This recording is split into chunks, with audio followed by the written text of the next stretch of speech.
നല്ല ഒരു പഠിതാവിൻ്റെ മനോഭാവത്തോടെ നമുക്ക് ദൈവ വചനത്തിൻ്റെ മുൻപിൽ ആയിരിക്കാം. നിങ്ങളുടെ ബൈബിളുകൾ എടുക്കുക, നോട്ട്ബുക്കുകൾ എടുക്കുക. പെട്ടെന്ന് ചില ഗൗരവമായ കാര്യങ്ങൾ മനസ്സിലാക്കത്തക്ക വിധത്തിൽ ദൈവവചനത്തിലേക്ക് നോക്കുക. തീത്തോസിൻ്റെ ലേഖനം 2-ാം അധ്യായം 12-13 വാക്യങ്ങൾ നമ്മൾ വായിക്കാൻ പോകുന്നു. തീത്തോസിൻ്റെ ലേഖനം 2-ാം അധ്യായം 12-13 വാക്യങ്ങൾ. നാം ഭാഗ്യകരമായ പ്രത്യാശയ്ക്കായിട്ടും മഹാദൈവവും നമ്മുടെ രക്ഷിതാവുമായി യേശുക്രിസ്തുവിൻ്റെ തേജസ്സിൻ്റെ പ്രത്യക്ഷതയ്ക്കായിട്ടും കാത്തുകൊണ്ട് ഭക്തികേടും പ്രപഞ്ചമോഹങ്ങളും വർജിച്ചിട്ട് ഈ ലോകത്തിൽ സുബോധത്തോടും നീതിയോടും ദൈവഭക്തിയോടും ജീവിച്ച് പോരേണ്ടതിന് അത് നമ്മെ ശിക്ഷിച്ച് വളർത്തുന്നു. പൗലോസിൻ്റെ ലേഖനങ്ങളുടെ കൂട്ടത്തിൽ വ്യക്തികൾക്കായി എഴുതിയ 4 ലേഖനങ്ങളാണുള്ളത്. 1-ഉം 2-ഉം തിമത്തിയോസ്, തീത്തോസ്, ഫിലെമോൻ. അതിൽ തിമത്തിയോസും തീത്തോസും പൗലോസിൻ്റെ നിജപുത്രന്മാർ എന്നാണ് വിളിക്കപ്പെട്ടിട്ടുള്ളത്. നിജപുത്രന്മാർ എന്ന് പറയുമ്പോൾ വിശ്വാസത്താൽ ജനിപ്പിക്കപ്പെട്ടവർ, സുവിശേഷത്താൽ ജനിപ്പിക്കപ്പെട്ടവർ, അതാണ് അതിൻ്റെ ആശയം. അപ്പം നിജപുത്രന്മാർക്ക് എഴുതുകയാണ്. അതിൽ 2 പ്രധാനപ്പെട്ട കാത്തിരിപ്പുകൾ നമ്മൾ കാണുന്നുണ്ട്. നിങ്ങളതിൻ്റെ 1-ാം ഭാഗം നോക്കിക്കുകയും ഭാഗ്യകരമായ പ്രത്യാശയ്ക്കായി കാത്തിരിക്കുന്നു. എല്ലാവരും കൂടെ ഒന്ന് പറഞ്ഞേ, ഭാഗ്യകരമായ പ്രത്യാശയ്ക്കായി കാത്തിരിക്കുന്നു. ഞാൻ ഭാഗ്യകരമായ പ്രത്യാശയെ വിശദീകരിക്കുന്നതിന് മുൻപ് ഈ പ്രത്യാശ എന്ന വാക്കിനെ ഒന്ന് തൊടാനായിട്ട് ആഗ്രഹിക്കുകയാണ്. പ്രത്യാശ എന്താണ്? പ്രത്യാശ, ആ പ്രത്യാശ എന്ന പദത്തിന് പൊതുവെ എൽപിസ് എന്ന ഗ്രീക്ക് പദമാണ് ഉപയോഗിച്ചിട്ടുള്ളത്. ഭാവിയിൽ സംഭവിക്കുവാൻ പോകുന്ന ഏറ്റവും മഹത്വകരമായ ഒരു കാര്യത്തെയാണ് പൊതുവിൽ ബൈബിൾ പ്രത്യാശ എന്ന് വിളിക്കുന്നത്. അതിൽ പല കാര്യങ്ങൾ നമുക്ക് ഗ്രഹിക്കാനായിട്ടുണ്ട്. സംഭവിക്കാനിരിക്കുന്ന കാര്യത്തിൻ്റെ ഉറപ്പ്, അതാണ് പ്രത്യാശ. വാഗ്ദത്തം ചെയ്യപ്പെട്ട വിഷയത്തിൽ അതിൻ്റെ നിറവേറലുകൾ ഉണ്ടാകുമെന്നുള്ള ആത്മവിശ്വാസമാണ് പ്രത്യാശ. ഇനി ഒന്നുകൂടെ പറഞ്ഞാൽ, വിശ്വാസത്തിൻ്റെ ഒരു കൂടിയ അളവാണ് പ്രത്യാശ എന്ന് പറയുന്നത്. റോമലേഖനം 8:24 നിങ്ങൾ ശ്രദ്ധിക്കണേ. അവിടെ എഴുതിയിരിക്കുന്നത്, പ്രത്യാശയാലല്ലോ നാം രക്ഷിക്കപ്പെട്ടിരിക്കുന്നത്. എന്നിട്ട് പറയുക, കാണുന്ന പ്രത്യാശയോ പ്രത്യാശയല്ല. ഞാൻ ആ വാക്യത്തെ ഒന്ന് തൊട്ട് പറയാൻ പോവുകയാണ്. നാം രക്ഷിക്കപ്പെട്ടിരിക്കുന്നത് എങ്ങനെയാണ്? കമോൺ, നാം രക്ഷിക്കപ്പെട്ടിരിക്കുന്നത് പ്രത്യാശയാലാണ്. എനിക്ക് നല്ല ബോധ്യമുണ്ട്, നമ്മളിൽ ഓരോരുത്തരും ഓരോരോ പശ്ചാത്തലത്തിലാണ് രക്ഷിക്കപ്പെട്ടിരിക്കുന്നത്.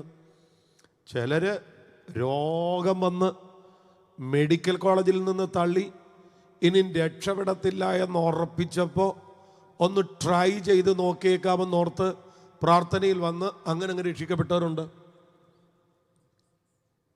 കടം കയറി മുടിഞ്ഞ് തൂങ്ങിച്ചാകുകയല്ലാതെ നിവർത്തിയില്ല എന്നുള്ളൊരു ഘട്ടത്തിലെത്തിയപ്പോൾ അവസാനം എന്തായാലും ചാകാൻ പോവാണ്, ഒന്നുകൂടെ ഒന്ന് ട്രൈ ചെയ്തേക്കാമെന്നോർത്ത് പ്രാർത്ഥനയിൽ വന്നവരുണ്ട്. അങ്ങനെ രക്ഷിക്കപ്പെട്ടവരുണ്ട്, ഇല്ലേ? കുടുംബങ്ങൾ അഭിമുഖീകരിക്കുന്ന ചില ശാപങ്ങൾ നിമിത്തം ഇനിയും നിന്നു പോകാൻ പറ്റില്ല, പലതും ചെയ്തു നോക്കി, കർമ്മങ്ങൾ, അർപ്പണങ്ങൾ, തർപ്പണങ്ങൾ, ഇങ്ങനെ യാഗങ്ങൾ, യോഗങ്ങൾ, പല പരിപാടികൾ, രക്ഷപ്പെടത്തില്ല എന്ന് തിരിച്ചറിഞ്ഞപ്പോൾ എന്നാ ഒന്ന് പ്രാർത്ഥിച്ചു നോക്കിയേക്കാം, എന്നോർത്ത് പ്രാർത്ഥിക്കാൻ വന്ന് അങ്ങനെ രക്ഷിക്കപ്പെട്ടവരുമുണ്ട്. കുടുംബം രണ്ടു വഴിക്കായി എന്നൊരു തിരിച്ചറിവ് എത്തിക്കഴിഞ്ഞപ്പോൾ ഇനിയും രക്ഷപ്പെടാൻ പ്രാർത്ഥനയേ ഉള്ളൂ എന്നുള്ള ബോധ്യത്തിൽ വന്ന് രക്ഷിക്കപ്പെട്ടു പോയവരൊക്കെ ഉണ്ട്. ഇതെല്ലാം ഒരു ഘട്ടമാണ്. പക്ഷേ നമ്മുടെ രക്ഷിക്കപ്പെടലിൻ്റെ ആത്യന്തികമായ ഭാവം അതാണ് ഈ വാക്യത്തിൽ കാണുന്നത്. പ്രത്യാശയാലല്ലോ നാം രക്ഷിക്കപ്പെട്ടിരിക്കുന്നത്. സ്തോത്രം. നമ്മുടെ രക്ഷയ്ക്കകത്ത് വ്യാപരിക്കുന്ന ഒരു പ്രത്യാശയുണ്ട്. നിങ്ങളാ പ്രത്യാശയെ നന്നായിട്ട് ശ്രദ്ധിച്ചോണം. അത് എൻ്റെ രോഗം സൗഖ്യമാകുമെന്ന് പറയുന്ന പ്രത്യാശയല്ല. എനിക്ക് തിരുവനന്തപുരം പട്ടണത്തിൽ 6000 സ്ക്വയർ ഫീറ്റ് വലിപ്പമുള്ള ഒരു ബിൽഡിങ് കിട്ടാൻ പോകുന്നു എന്നുള്ള പ്രത്യാശയല്ല. ഈദ് ഹൈറ്റ് പോലെ ഒരു ഒരു ഒരു വലിയ ബിൽഡിങ് എൻ്റെ പേരിൽ വരാൻ പോകുന്നു. തിരുവനന്തപുരം നഗരത്തിൽ 5 ഏക്കർ ഭൂമി കിട്ടാൻ പോകുന്നു. ഇങ്ങനെയൊക്കെയുള്ള പ്രത്യാശയല്ല. New Zealand visa, UK visa, Canada visa, ഈ പ്രത്യാശയല്ല. ഇവിടെ നാം രക്ഷിക്കപ്പെട്ടിരിക്കുന്ന പ്രത്യാശയെക്കുറിച്ച് പൗലോസ് കൃത്യമായിട്ട് സമർത്ഥിക്കുന്നുണ്ട്. കാണുന്ന പ്രത്യാശയോ പ്രത്യാശ അല്ല. പ്രത്യാശയാൽ രക്ഷിക്കപ്പെട്ടു എന്ന് പറയുമ്പോൾ കാണുന്ന ഒന്നിനെയും ബേസ് ചെയ്തിട്ടുള്ള പ്രത്യാശ അല്ല. വീട് കാണുന്നതാണ്, സമ്പത്ത് കാണുന്നതാണ്, വീസ കാണുന്നതാണ്, കാറ് കാണുന്നതാണ്, ഫാക്ടറി കാണുന്നതാണ്, സ്ഥാനങ്ങൾ മാനങ്ങൾ കാണുന്നതാണ്. അതൊന്നുമല്ല പ്രത്യാശ. ഇവിടെ പറയുന്നു കാണുന്നതിനായി ഇനി പ്രത്യാശിക്കുന്നത് എന്തിന്? അപ്പൊ കാണാത്തതാണ് പ്രത്യാശ. കാണാത്തതിനെ ബേസ് ചെയ്യുന്നതാണ് പ്രത്യാശ. ഇന്ന് പകലിൽ ഈ യോഗത്തിൽ സംബന്ധിക്കുന്നവരും അപ്പോൾ തന്നെ ഈ ലൈവിൽ ഇപ്പോൾ വാച്ച് ചെയ്യുന്നവരും നന്നായി കേൾക്കുക. രക്ഷിക്കപ്പെട്ടിരിക്കുന്നതിൻ്റെ ആത്യന്തികമായ ഉദ്ദേശം പ്രത്യാശ മാത്രമാണ്. ഒരാമേൻ പറഞ്ഞാട്ടെ. പക്ഷെ നിർഭാഗ്യവശാൽ ഒട്ടനവധി ആളുകൾ ഈ പ്രത്യാശയ്ക്കകത്തേക്ക് വരുന്നില്ല. അവർ മുൻപ് ഞാൻ പറഞ്ഞ പല വിഷയങ്ങളിലേക്ക് ശ്രദ്ധ കേന്ദ്രീകരിക്കുകയാണ്. അങ്ങനെയുള്ളവരെ കുറിച്ച് 1 കൊരിന്ത്യർ ലേഖനം 15-ാം അധ്യായം 19-ാമത്തെ വാക്യത്തിൽ നമ്മൾ വായിക്കുന്നുണ്ട്. വേഗം വാക്യം ഒന്ന് നോക്കി. 1 കൊരിന്ത്യർ ലേഖനം 15-ാം അധ്യായം 19-ാമത്തെ വാക്യം. നാം ഈ ആയുസ്സിൽ മാത്രം എന്നെ വേടാത് നാം ഈ ആയുസ്സിൽ മാത്രം ക്രിസ്തുവിൽ പ്രത്യാശ വെച്ചിരിക്കുന്നു എങ്കിൽ സകല മനുഷ്യരിലും അരിഷ്ടന്മാരത്രേ എന്ന് പറഞ്ഞാൽ മനസ്സിലായോ? ഈ ആയുസ് കൊണ്ട് അവസാനിക്കുന്നതിന് വേണ്ടി മാത്രമാണ് നാം ക്രിസ്തുവിൽ പ്രത്യാശ വെച്ചിരിക്കുന്നതെങ്കിൽ സകല മനുഷ്യരെക്കാളും അരിഷ്ടന്മാരാ. ജീസസ്. ഈ ആയുസ് കൊണ്ട് അവസാനിക്കുന്നതെല്ലാം നിങ്ങളൊന്ന് നോക്കിക്കേ. വീട് ഈ ആയുസ് കഴിഞ്ഞു വരുന്നതാണോ? കമോൺ, അല്ല. കുടുംബം ഈ ആയുസ് കഴിഞ്ഞു വരുന്നതാണോ? അല്ല. തലമുറ ഈ ആയുസ് കഴിഞ്ഞു വരുന്നതാണോ? ബിസിനസ് ഈ ആയുസ് കഴിഞ്ഞു വരുന്നതാണോ? ഇനി ഇങ്ങനെ എന്തു ആയിക്കൊള്ളട്ടെ, ഈ ആയുസ്സിലുള്ളതിനു വേണ്ടി മാത്രമാണ് ക്രിസ്തുവിൽ പ്രത്യാശ വെച്ചിരിക്കുന്നതെങ്കിൽ അങ്ങനെയുള്ളവർ സകല മനുഷ്യരെക്കാളും അരിഷ്ടനാണ്. വേദപുസ്തക പശ്ചാത്തലത്തിൽ അരിഷ്ടൻ എന്ന പദപ്രയോഗം ഉപയോഗിച്ചിരിക്കുന്നത് ചില പ്രത്യേക പശ്ചാത്തലത്തിൽ നിന്നുകൊണ്ടാണ്. ഞാനതങ്ങ് വിശദീകരിക്കുന്നില്ല. അപ്പം ഈ ആയുസ്സിലുള്ളതിന് വേണ്ടി മാത്രമാണ് യേശുവിനെ അനുധാവനം ചെയ്യുന്നതെങ്കിൽ അങ്ങനെയുള്ളവരുടെ പേരാണ് അരിഷ്ടൻ. നിങ്ങൾ നിങ്ങളിലേക്ക് തന്നെ നോക്കണം, എന്തിനാണ് പ്രാർത്ഥനയ്ക്കും ആരാധനയ്ക്കും വരുന്നതെന്ന്. ചിലർ ATM കൗണ്ടറിൽ പോകുന്നത് പോലെയാണ് കൂട്ടായ്മയ്ക്ക് വരുന്നത്. നിങ്ങൾ ഏതെങ്കിലും ATM കയറിയിട്ട് എന്തുകൊണ്ട് വിശേഷമെന്ന് ചോദിച്ചിട്ടുണ്ടോ? ATM പോകുന്നത് ഒറ്റ ആവശ്യത്തിന് വേണ്ടിയാണ്. ആവശ്യത്തിന് തുട്ടെടുക്കണം, അതിനാണ് പോകുന്നത്. ഇതുപോലെയാണ് കൂട്ടായ്മയിൽ വരുന്നത്. എന്തെങ്കിലും ഒരു ഒരു ഭൗതികമായ വിഷയത്തിലൊരു വിടുതൽ പ്രാപിച്ചു കൊണ്ടുപോകണം. ATM പോകുന്നത് പോലെയാണ്. അങ്ങനെയുള്ളവരെ കുറിച്ചാണ് പൗലോസ് പറയുന്നത്. അങ്ങനെയുള്ളവൾ സകല മനുഷ്യരെക്കാളും അരിഷ്ടനാണ്. ഹല്ലേലൂയ. അപ്പോൾ നമ്മൾ രക്ഷിക്കപ്പെട്ടിരിക്കുന്നത് പ്രത്യാശയാലാണ്. ആ പ്രത്യാശ ഇവിടെ വിളിച്ചിരിക്കുന്ന പേരാണ് ഭാഗ്യകരമായ പ്രത്യാശ. എല്ലാവരും കൊടുത്ത് പറഞ്ഞു, ഭാഗ്യകരമായ പ്രത്യാശ. ഈ പ്രത്യാശയ്ക്ക് പല പേരുകൾ നമുക്ക് കാണാൻ കഴിയും കേട്ടോ. റോമലേഖനം 5-ാം അധ്യായം 2-ാമത്തെ വാക്യം വായിക്കുമ്പോൾ അവിടെ ആ പ്രത്യാശയെ വിളിച്ചിരിക്കുന്ന പേരെന്താണെന്നറിയാമോ? തേജസ്സിൻ്റെ പ്രത്യാശ. ഈ കെ ജോയി എന്ന് പറയുന്ന ഒരു കർത്തൃദാസനുണ്ട്, നിങ്ങൾക്കറിയാമോ? പാസ്റ്റർ കെ ജോയി വളരെ സീനിയറായിട്ടുള്ള ഒരു ദൈവദാസനാണ്. ഡൽഹി IPC സമൂഹത്തിൻ്റെ പ്രസിഡൻ്റായിരുന്നു ദീർഘവർഷങ്ങൾ. ഇപ്പോഴും വളരെ സജീവമായി ദൈവം ഉപയോഗിക്കുന്ന ദൈവദാസൻ. അദ്ദേഹം പറയുമായിരുന്നു, എഴുതിയില്ലെങ്കിൽ മറന്നുപോകും, എഴുതിയാൽ പറന്നുപോകും. എൻ്റെ പ്രിയരെ, എഴുതാതെ മറന്നു പോകുന്നതിനേക്കാൾ നല്ലത് എഴുതിയിട്ട് പറന്നു പോകുന്നതാണ്. കാരണം എഴുതിയെങ്കിലും ചെയ്തല്ലോ. അതുകൊണ്ട് നിങ്ങൾ വരുമ്പോൾ ഒരു നോട്ട്ബുക്കും കൊണ്ട് വേണം വരാൻ.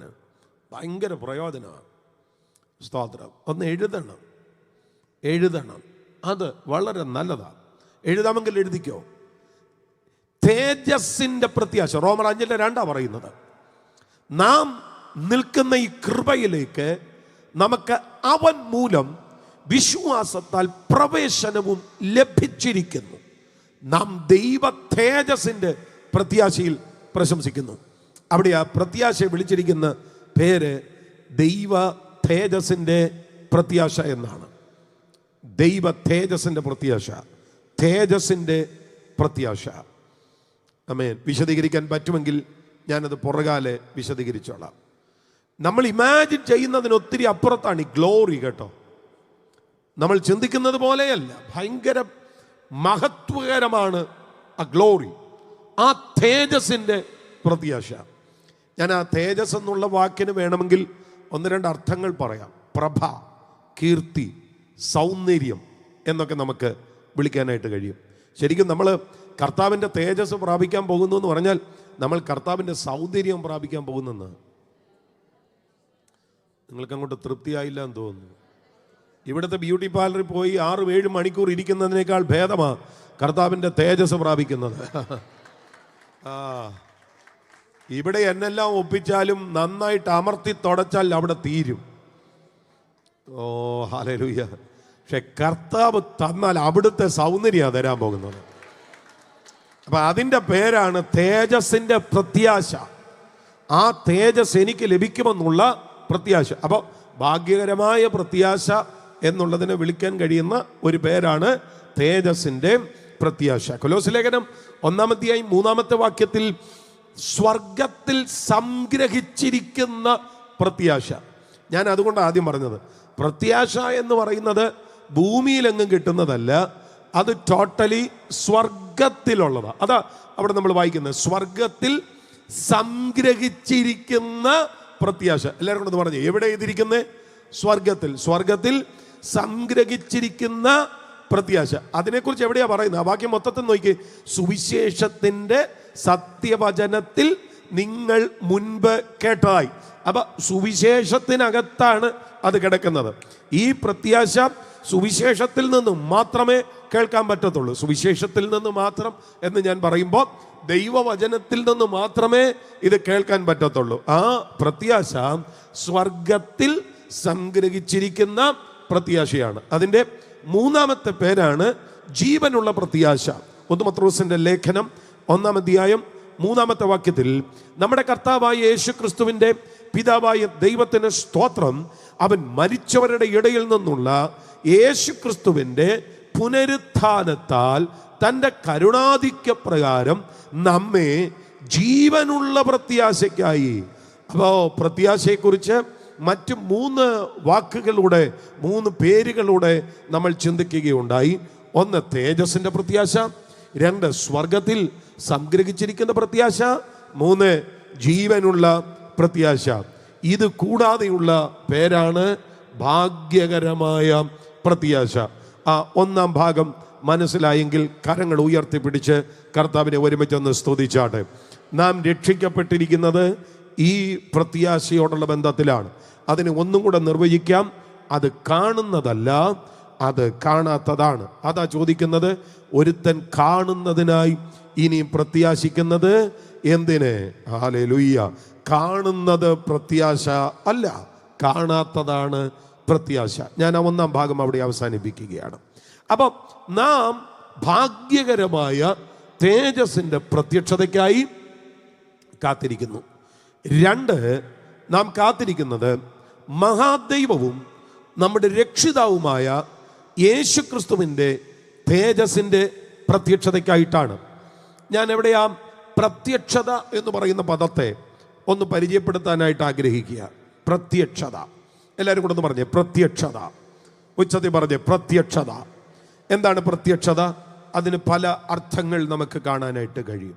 ഉദയം എന്ന് വിളിക്കാം, ഡിക്ഷണറി മീനിങ്ങാണ് ഞാൻ ഈ പറയുന്നത്. 2, കാഴ്ച എന്ന് വിളിക്കാം. 3, പ്രസിദ്ധീകരിക്കുക എന്ന് പറയാം. മറ്റൊന്ന് പ്രത്യക്ഷപ്പെടൽ എന്ന് വിളിക്കാം. വേറൊന്ന് പ്രകടമാക്കൽ എന്ന് പറയാം. മറ്റൊന്ന് ഭാഗ്യരൂപത്തെ വെളിപ്പെടുത്തുക എന്ന് പറയാം. ഇതെല്ലാം പ്രത്യക്ഷതകൾ ആണ്. അപ്പോൾ ഈ വാക്യത്തിൽ നിന്ന് നമുക്ക് മനസ്സിലാക്കാൻ പറ്റുന്ന ഏറ്റവും എളുപ്പമുള്ള ഒരാശയം, മഹാദൈവവും നമ്മുടെ രക്ഷിതാവുമായ യേശു ക്രിസ്തു തേജസ്സിൽ നമുക്ക് കാണാൻ കഴിയുന്നവനായി വെളിപ്പെടാൻ പോകുന്നു. അതാണ് നമ്മുടെ യേശു ക്രിസ്തുവിൻ്റെ തേജസ്സിൻ്റെ പ്രത്യക്ഷത എന്ന് പറയുന്നത്. ഒരാമേൻ പറഞ്ഞാട്ട്. ഈ പ്രത്യക്ഷത എന്ന് പറയുന്ന ഈ പദത്തെ 3 വിധത്തിൽ വേണം നമ്മൾ തിരിച്ചറിയാൻ. 1, അവിടുന്ന് ഈ ഭൂമിയിലേക്ക് പ്രത്യക്ഷനായത്. 2, ഇപ്പോൾ സ്വർഗത്തിൽ പ്രത്യക്ഷനായിരിക്കുന്നത്. 3, ഇനിയും നമുക്ക് വേണ്ടി ആകാശമേഘങ്ങളിൽ പ്രത്യക്ഷനാകാൻ പോകുന്നത്. ഈ 3 ടൈപ്പ് പ്രത്യക്ഷതകളെ കുറിച്ചും ദൈവവചനം വളരെ കൃത്യമായിട്ട് പ്രതിപാദിക്കുന്നുണ്ട്. ഞാൻ അതിൻ്റെ വിശദീകരണങ്ങളിലേക്ക് വരാൻ പോവുകയാണ്. നിങ്ങൾ എന്നോടൊപ്പം വരണം. എബ്രായ ലേഖനം 9-ാം അധ്യായം 26-ാമത്തെ വാക്യം വായിക്കുമ്പോൾ, എന്നാൽ അവൻ ലോകാവസാനത്തിൽ സ്വന്ത യാഗം കൊണ്ട് പാപ പരിഹാരം വരുത്തുവാൻ ഒരിക്കൽ പ്രത്യക്ഷനായി. ആ വാക്ക് നിങ്ങളെല്ലാവരും ഒന്ന് ശ്രദ്ധിച്ചേ. പാപ പരിഹാരം വരുത്തുവാൻ ഒരിക്കൽ പ്രത്യക്ഷനായി. ആ ഒരിക്കൽ പ്രത്യക്ഷനായി എന്ന് പറയുന്ന വാക്കുണ്ടല്ലോ, നിങ്ങളുടെ കയ്യിൽ ഒരു പേനയുണ്ടെങ്കിൽ ആ ഒരിക്കൽ എന്നുള്ള ആ പദത്തിൻ്റെ അടിയിൽ ഒന്ന് വരച്ചേര്. ഒരിക്കൽ പ്രത്യക്ഷനായി.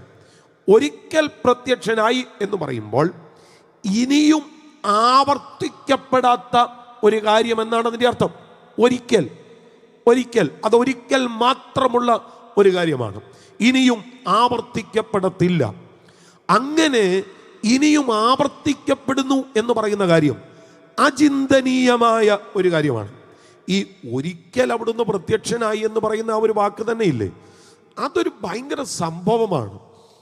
വലിയവനായ ദൈവം, ഉന്നതനായ ദൈവം ഈ പ്രത്യക്ഷനാകാൻ വേണ്ടി താഴ്ചയുടെ പടവുകൾ ചവിട്ടി ചവിട്ടി ചവിട്ടി ഇറങ്ങി വന്ന പ്രത്യക്ഷനായത്. ഫിലിപ്പി ലേഖനം 2-ാം അധ്യായത്തിൻ്റെ 6 മുതലുള്ള വാക്യങ്ങൾ വായിക്കുമ്പോൾ ആ താഴ്ചയെ 7 വിധത്തിലാണ് നമുക്ക് കാണാനായിട്ട് പറ്റുന്നത്. ഞാൻ അതൊന്ന് അക്കമിട്ട് പറയാം. അതുകൊണ്ടാണ് ഞാൻ പറഞ്ഞത്, നിങ്ങളിതൊന്ന് എഴുതിയെടുക്കുകയാണെങ്കിൽ വളരെ നല്ലതായിരിക്കും. അതിൽ ആ താഴ്ചയുടെ 1-ാമത്തെ പടി ഫിലിപ്പി ലേഖനം 2-ന്റെ 6 നോക്കിക്കേ. ദൈവരൂപത്തിലിരിക്കെ, ഒന്നുകൂടെ പറയാം, എന്നാ പറഞ്ഞേ, ദൈവരൂപത്തിൽ ഇരിക്കെ. ആ ദൈവരൂപത്തിൽ ഇരിക്കുക എന്ന് പറയുന്ന വാക്കില്ലേ, അതൊരു പക്ഷേ മലയാളത്തിൽ അത്രയൊരു ക്ലാരിറ്റിയിലാണെന്ന് എനിക്ക് തോന്നുന്നില്ല. വാസ്തവത്തിൽ ദൈവരൂപത്തിലിരിക്കെ എന്ന് പറയുമ്പോൾ അതിന് പല ആശയങ്ങൾ കൊടുക്കാനായിട്ട് പറ്റും. അതിൽ ഏറ്റവും മികച്ച ഒരു വാക്ക് ദൈവമായിരിക്കെ എന്നാണ്. ദൈവമായിരിക്കെ, ദൈവരൂപത്തിൽ എന്നല്ല, ദൈവമായിരിക്കെ. അങ്ങനെയാണ് പല ഇംഗ്ലീഷ് ട്രാൻസ്ലേഷനുകളിലും കൊടുത്തിട്ടുള്ളത്. ദൈവമായിരിക്കെ. ഹല്ലേലൂയ. ദൈവമായിരിക്കെ. ഗുഡ് ന്യൂസ് ബൈബിളിനകത്ത് എഴുതിയിരിക്കുന്നത് he always had the nature of God. ദൈവത്തിൻ്റെ സർവ്വ സ്വഭാവങ്ങളിലും നിറഞ്ഞിരിക്കെ. ഹല്ലേലൂയ. കണ്ടംപററി ഇംഗ്ലീഷ് വേർഷൻ എഴുതിയിരിക്കുന്നത് ക്രൈസ്റ്റ് വാസ് ട്രൂലി ഗോഡ് എന്നാണ്. ആമേൻ. സാക്ഷാൽ ദൈവമായിരിക്കെ. ഹല്ലേലൂയ. അവിടുന്ന് ദൈവരൂപത്തിലിരിക്കെ എന്ന് പറഞ്ഞാൽ അതിനർത്ഥം എന്നാ? ദൈവമായിരിക്കെ. യേശു ക്രിസ്തുവിനെ പ്രവാചകനായിട്ട് അംഗീകരിക്കാൻ ചിലർക്ക് മടിയില്ല. യേശു ഒരു പ്രവാചകനാണ്. പ്രവാചകനായിട്ട് പറയാൻ മടിയില്ല. യഹോവ സാക്ഷികളെ പോലെയുള്ളവർക്ക് യേശുവിനെ കുട്ടി ദൈവമെന്ന് വിളിക്കാൻ മടിയില്ല.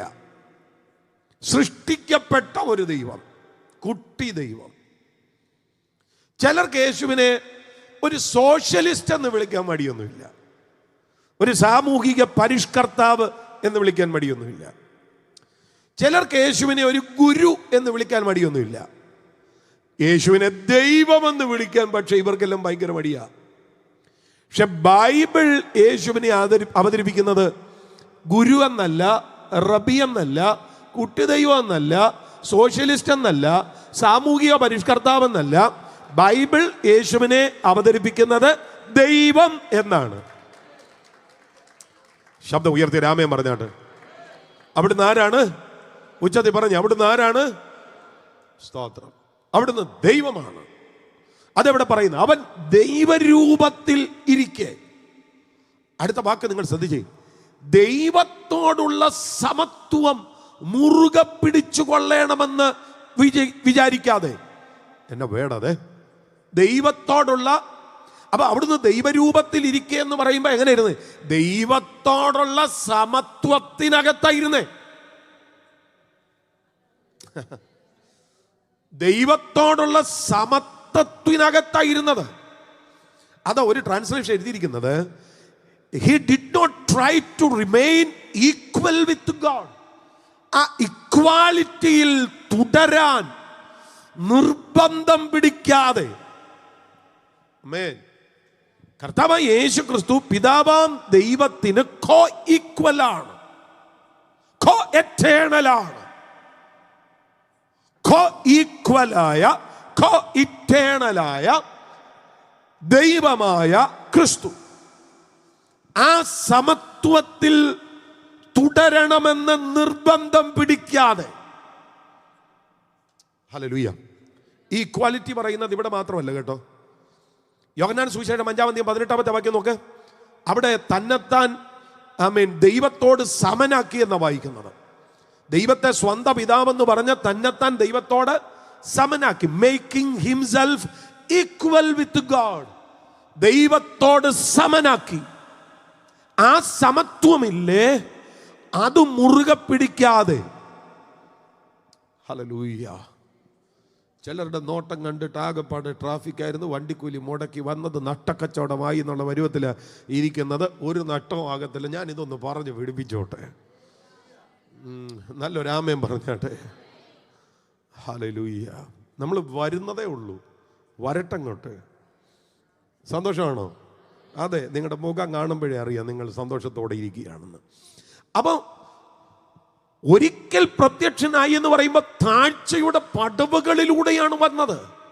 അതിൽ ഒന്നാമത്തെ താഴ്ചയാണ് ദൈവ രൂപത്തിൽ ഇരിക്കെ ദൈവത്തോടുള്ള സമത്വം മുറുകെ പിടിക്കണമെന്ന് വിചാരിക്കാതെ.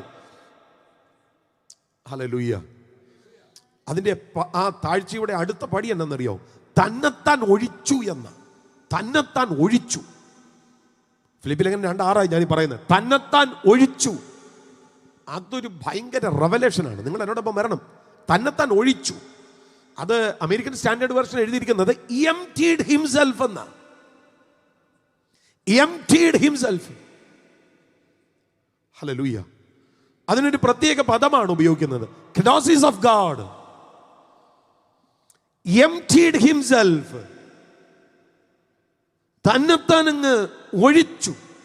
ഈ തന്നെത്താൻ ഒഴിച്ചു എന്നൊക്കെ പറയുമ്പം സർവപ്രപഞ്ചത്തിൻ്റെയും അധികാരത്തിൻ്റെയും മഹത്വത്തിൻ്റെയും ഔന്നത്യത്തിൽ ഇരുന്ന് കർത്താവ് ദൈവം ആ മഹത്വം എല്ലാം അങ്ങ് വെടിഞ്ഞെന്ന്. ഞാനത് മനസ്സിലാക്കാൻ വേണ്ടി പറയും. ഈ 1 തിമോഥെയോസ് ലേഖനം 3-ാം അധ്യായം നമ്മൾ വായിക്കുമ്പോൾ അവിടുത്തെ താഴ്ചയുടെ മർമ്മത്തെക്കുറിച്ച് പറയുന്നുണ്ട്. 6-ാം അധ്യായം 16-ാമത്തെ വാക്യത്തിൽ അവിടുന്ന് ആരായിരുന്നു എന്ന് പറയുന്നുണ്ട്. നിങ്ങൾ 1 തിമോഥെയോസ് ലേഖനം 6-ാം അധ്യായം 16-ാമത്തെ വാക്യം ഒന്ന് ശ്രദ്ധിച്ചേ. വേഗം 1 തിമോഥെയോസ്. കർത്താതി കർത്താവ്, അവൻ ഏകാധിപതിയും രാജാതി രാജാവും കർത്താതി കർത്താവും, താൻ മാത്രം അമർത്യതയുള്ളവനും അടുത്തുകൂടാത്ത വെളിച്ചത്തിൽ വസിക്കുന്നവനും. എന്നെ വേണ്ടതല്ലേ? താൻ മാത്രം അമർത്യതയുള്ളവനും അടുത്തുകൂടാത്ത വെളിച്ചത്തിൽ വസിക്കുന്നവനും മനുഷ്യരാരും കാണാത്തവനും കാണുവാൻ കഴിയാത്തവനും ആയവൻ തക്ക സമയത്ത് ആ പ്രത്യക്ഷത വരുത്തും. ഓ ഹല്ലേലൂയ. എന്നെ വേണ്ടത് നിങ്ങൾ അതിനെ നന്നായിട്ടൊന്ന് ശ്രദ്ധിച്ചേ. ധന്യനായ ഏകാധിപതി, രാജാതി രാജാവ്, കർത്താതി കർത്താവ്, താൻ മാത്രം അമർത്യതയുള്ളവൻ. ആ വാക്കൊക്കെ നിങ്ങൾ പ്രത്യേകം അണ്ടർലൈൻ ചെയ്തേക്കണേ. താൻ മാത്രം അമർത്യതയുള്ളവൻ. അടുത്ത വാക്കുണ്ടോ? അടുത്തുകൂടാത്ത വെളിച്ചത്തിൽ വസിക്കുന്നവൻ എന്ന് പറഞ്ഞു കഴിഞ്ഞാൽ ആ വെളിച്ചത്തിന് അങ്ങോട്ട് പോകാൻ പറ്റത്തില്ല. അടുത്തുകൂടാത്ത വെളിച്ചത്തിലാണ് വസിക്കുന്നേ.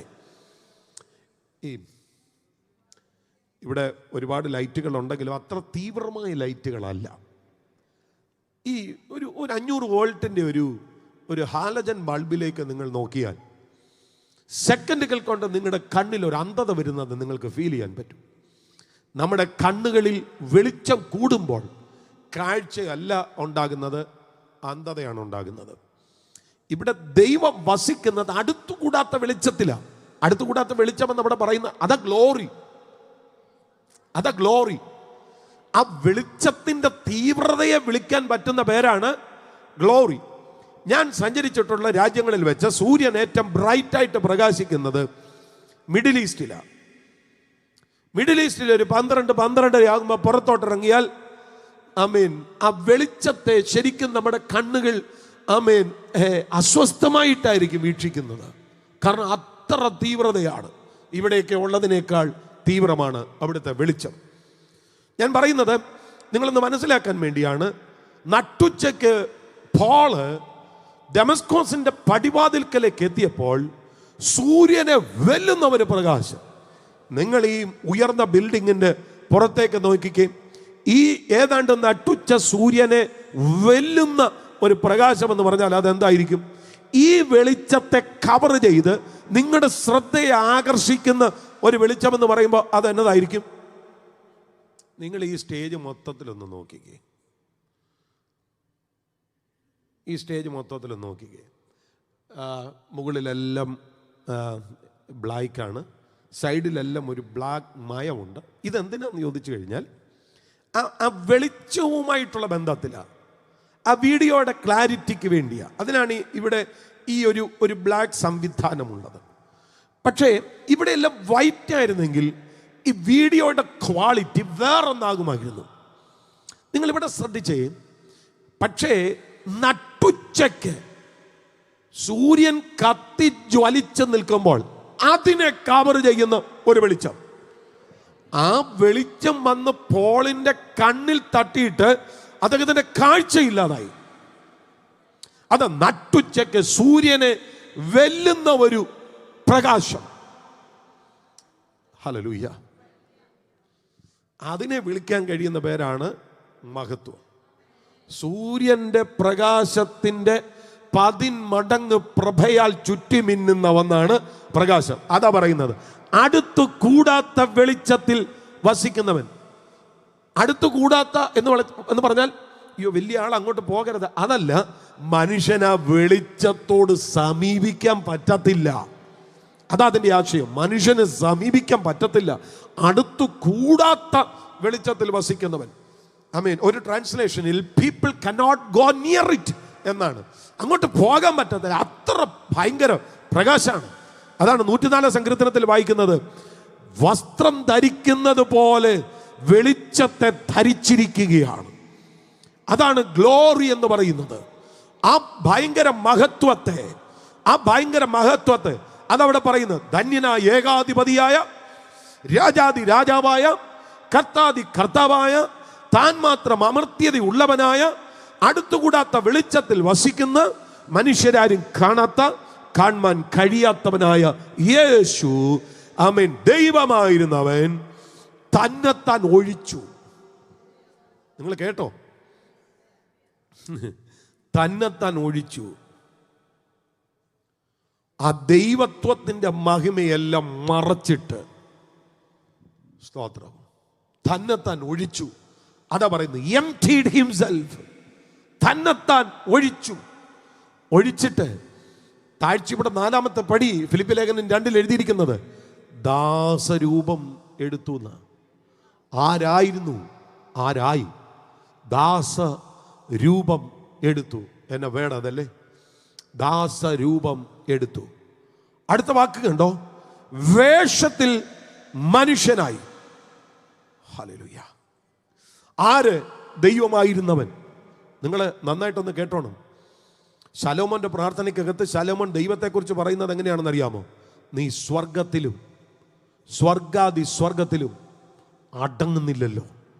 സ്വർഗത്തിൽ അടങ്ങാത്തവൻ, സ്വർഗാദി സ്വർഗത്തിൽ അടങ്ങാത്തവൻ എന്ന് പറഞ്ഞാൽ അവിടുത്തെ സാന്നിധ്യം അവിടെ എങ്ങും ഒതുങ്ങുന്നില്ല.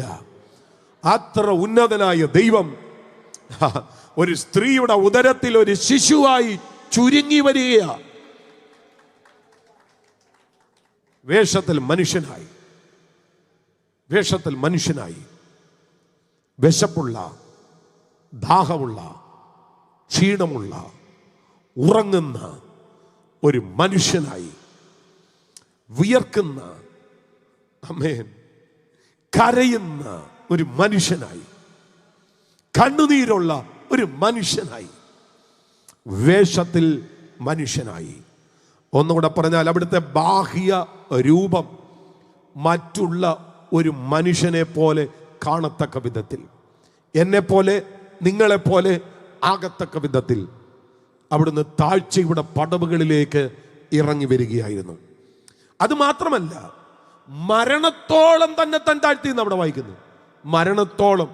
നമ്മൾ മുമ്പേ വായിച്ചില്ലേ?